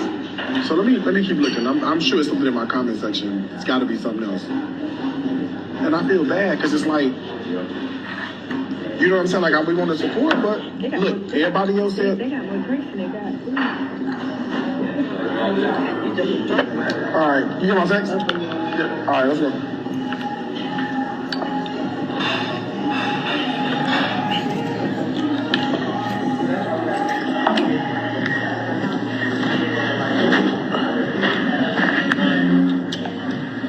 me see. I really, we must have came on the wrong day. Everybody in my comment section said, come here, come here, come here.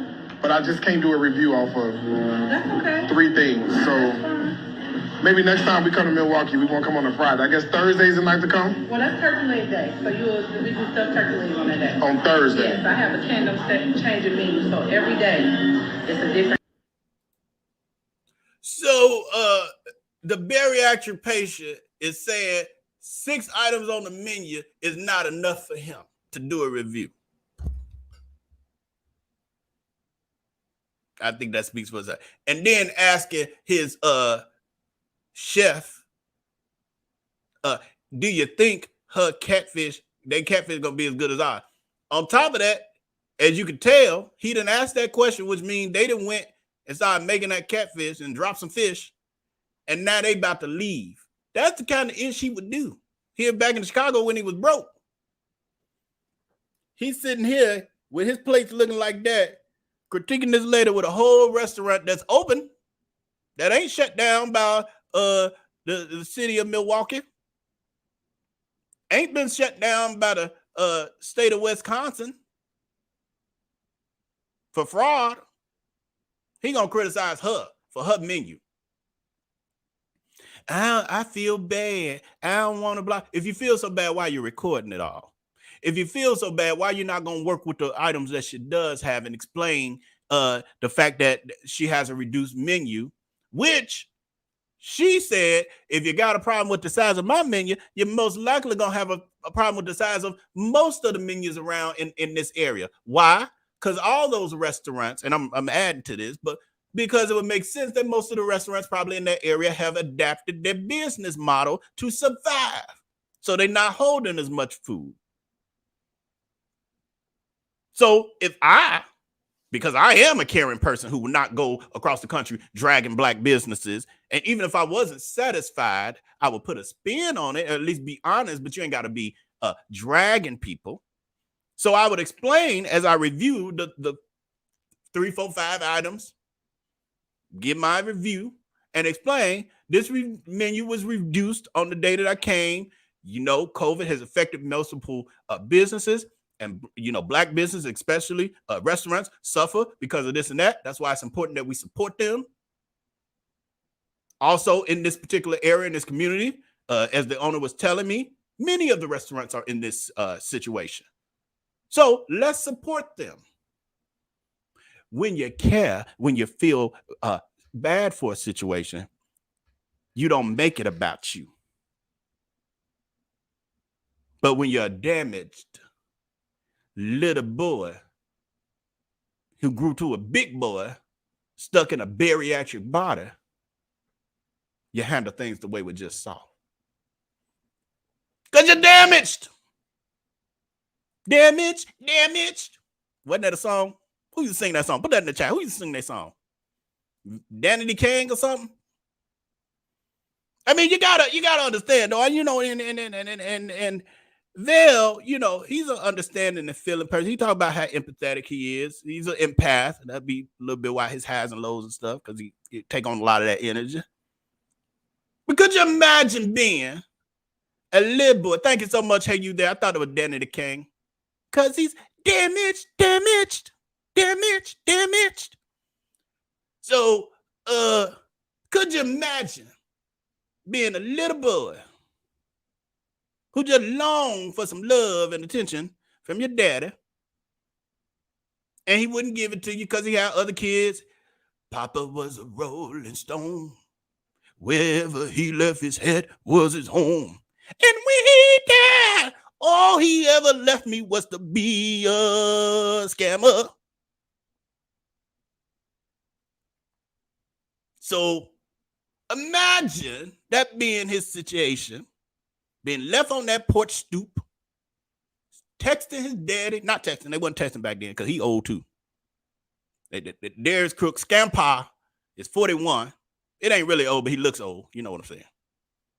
41 looking like a 61-year-old. The bad kind, though, because there's some 61-year-olds look good now. People aging better. He ain't. He aging like a 1968 61-year-old. Not the new version of a 61-year-old. The 2023 version of a 61-year-old look like a 40-year-old. Anyway, could you imagine? Back to it. And we're about to wrap it up. This is the last. We're closing it out. How the hell we get over 3 hours? Got daughter Marianne jinxed us. Marianne Coker jinxed us. Talking about we're going to be here 4 hours. The devil is a liar, just like Darius Crooks. Both of them.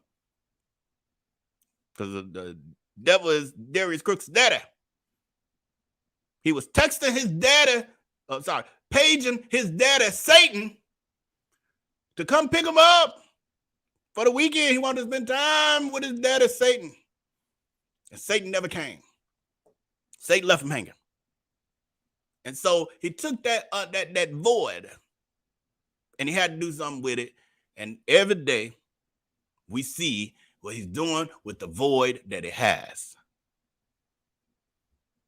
He claims to be in therapy, but I ain't seen no results. And could you imagine going through that as a little boy who grew up to be a big boy stuck in a bariatric body?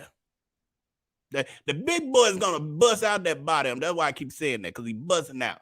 Now, he just had, he said he had like a re-up on the bariatric surgery, which everybody's saying that's a life in the pit of hell. Somebody was talking to me about it, and they said he probably had liposuction. And I was like, now that makes sense, because he was pointing at like little needle holes in his stomach. His stomach looked like a rough New York City street with a bunch of potholes. That's what his stomach looked like. So he probably had that. But could you imagine coming from that, and then you grow, you get mature. I mean, not mature, you grow. But when we get mature, he didn't get mature. You grow, and then at some point in your life, you realize that not only did you not have a fulfilling childhood filled with love and attention, because he didn't get enough, and that's why he on IG Live 20,000 times a day trying to get that attention he never got. It ain't gonna never fill that void, though. But could you imagine getting to the point, people hit puberty, and they get to a certain point, you're a teenager and stuff, and he started liking, he admits it. He ain't never been no woman or nothing. He a what they call gold star, gay or something. Could you imagine at the point where you realize that in addition to this horrible, voided childhood, you're also stuck with 3 inches of sadness? Maybe I would behave like that. I don't know. I've been blessed. I ain't got to worry about that. But who knows?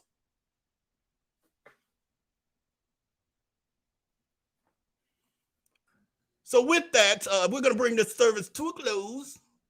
I thank all of you for participating tonight. Let's see who was in the Precious G and Marianne Coker. Thank you for participating. We're sending prayers out to Alice Blessed Child of God. She has some things going on she needs to take care of. And we pray that all is well. And I'm here.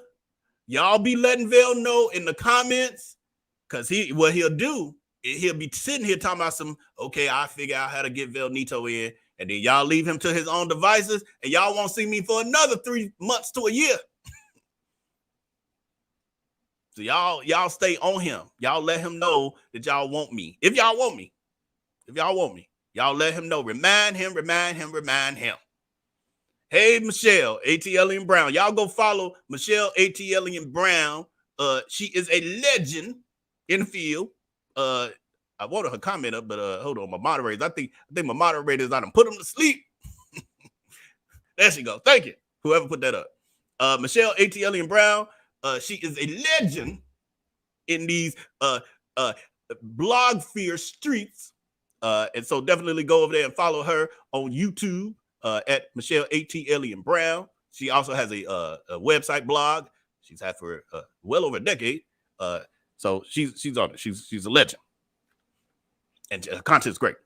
And she did a video on Darius. I need to watch that again. That ish was so funny. It was about that video about over a year old, but I swear I give my life. I've watched it like 3 times. She knew Darius too in real life. She looked quiet about what she know. Love you, Michelle. This VellNito though. I tell Vell you came by. He's always a little giddy when you show up. Anyway, thank all of you for this. Again, remember, remind Vell in the chat. I mean, in the comments below the video that y'all want to see more VellNito, so I don't disappear on y'all. And with that, Vell said he'll see y'all on Monday afternoon, probably around 1 Central, 2 p.m. Eastern, 12 Pacific. So, and make sure you're following and connecting with him on all his platforms through that link pinned at the top of the chat right now, but it'll also be linked in the description area below and in the first pinned comment. Click on that Linktree link. It'll connect you to all of his sources, YouTube, Patreon, text message group, Facebook, all of it, Instagram, and then you can connect with him, and so you'll get the notifications when he going live. So with that, y'all have a great evening. It's a pleasure. And Vell telling me, I just heard him. He want me to send y'all out with my theme song. My theme song. All right. Y'all take care. Peace.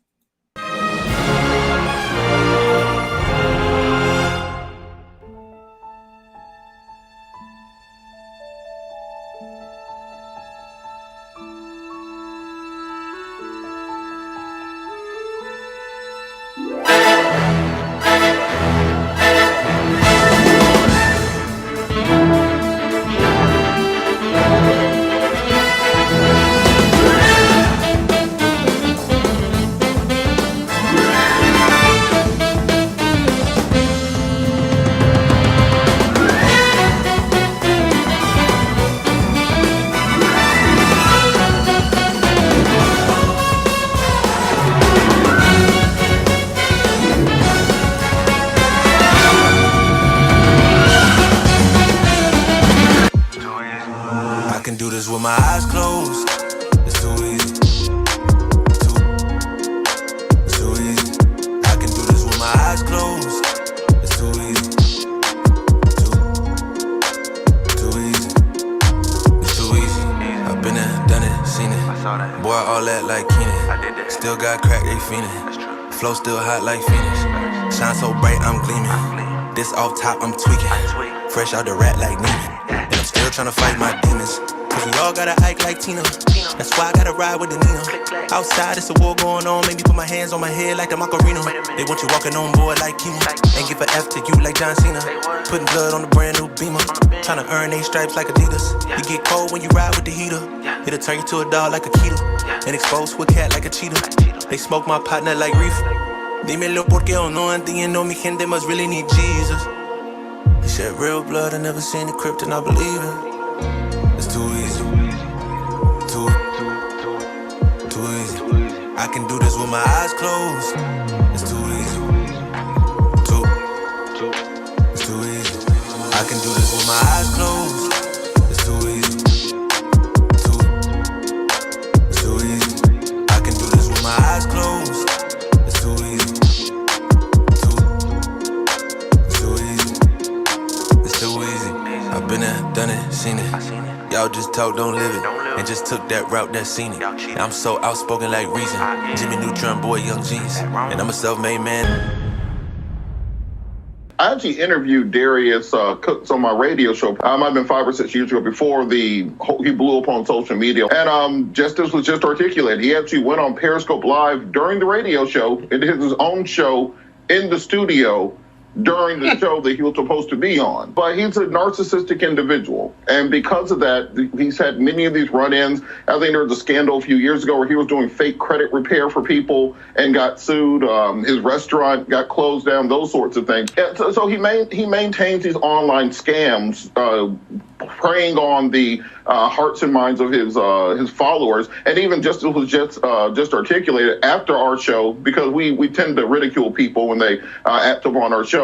He actually went on Periscope Live to talk about me and our producer and some of the other guests after the show. So this has been going on for a long period of time. Now, legally, when somebody talks about you online, that's just talk. But once they get into the place of making threats, either violence, threatening to release personal information, well, that's where you can actually file a criminal report against this individual. And if they do release improper or censored information, personal information that is privileged, that absolutely you can report that to the Georgia Bureau of Investigations or to the Federal Bureau of Investigations for them to look into it, particularly if you have multiple individuals who are involved in this.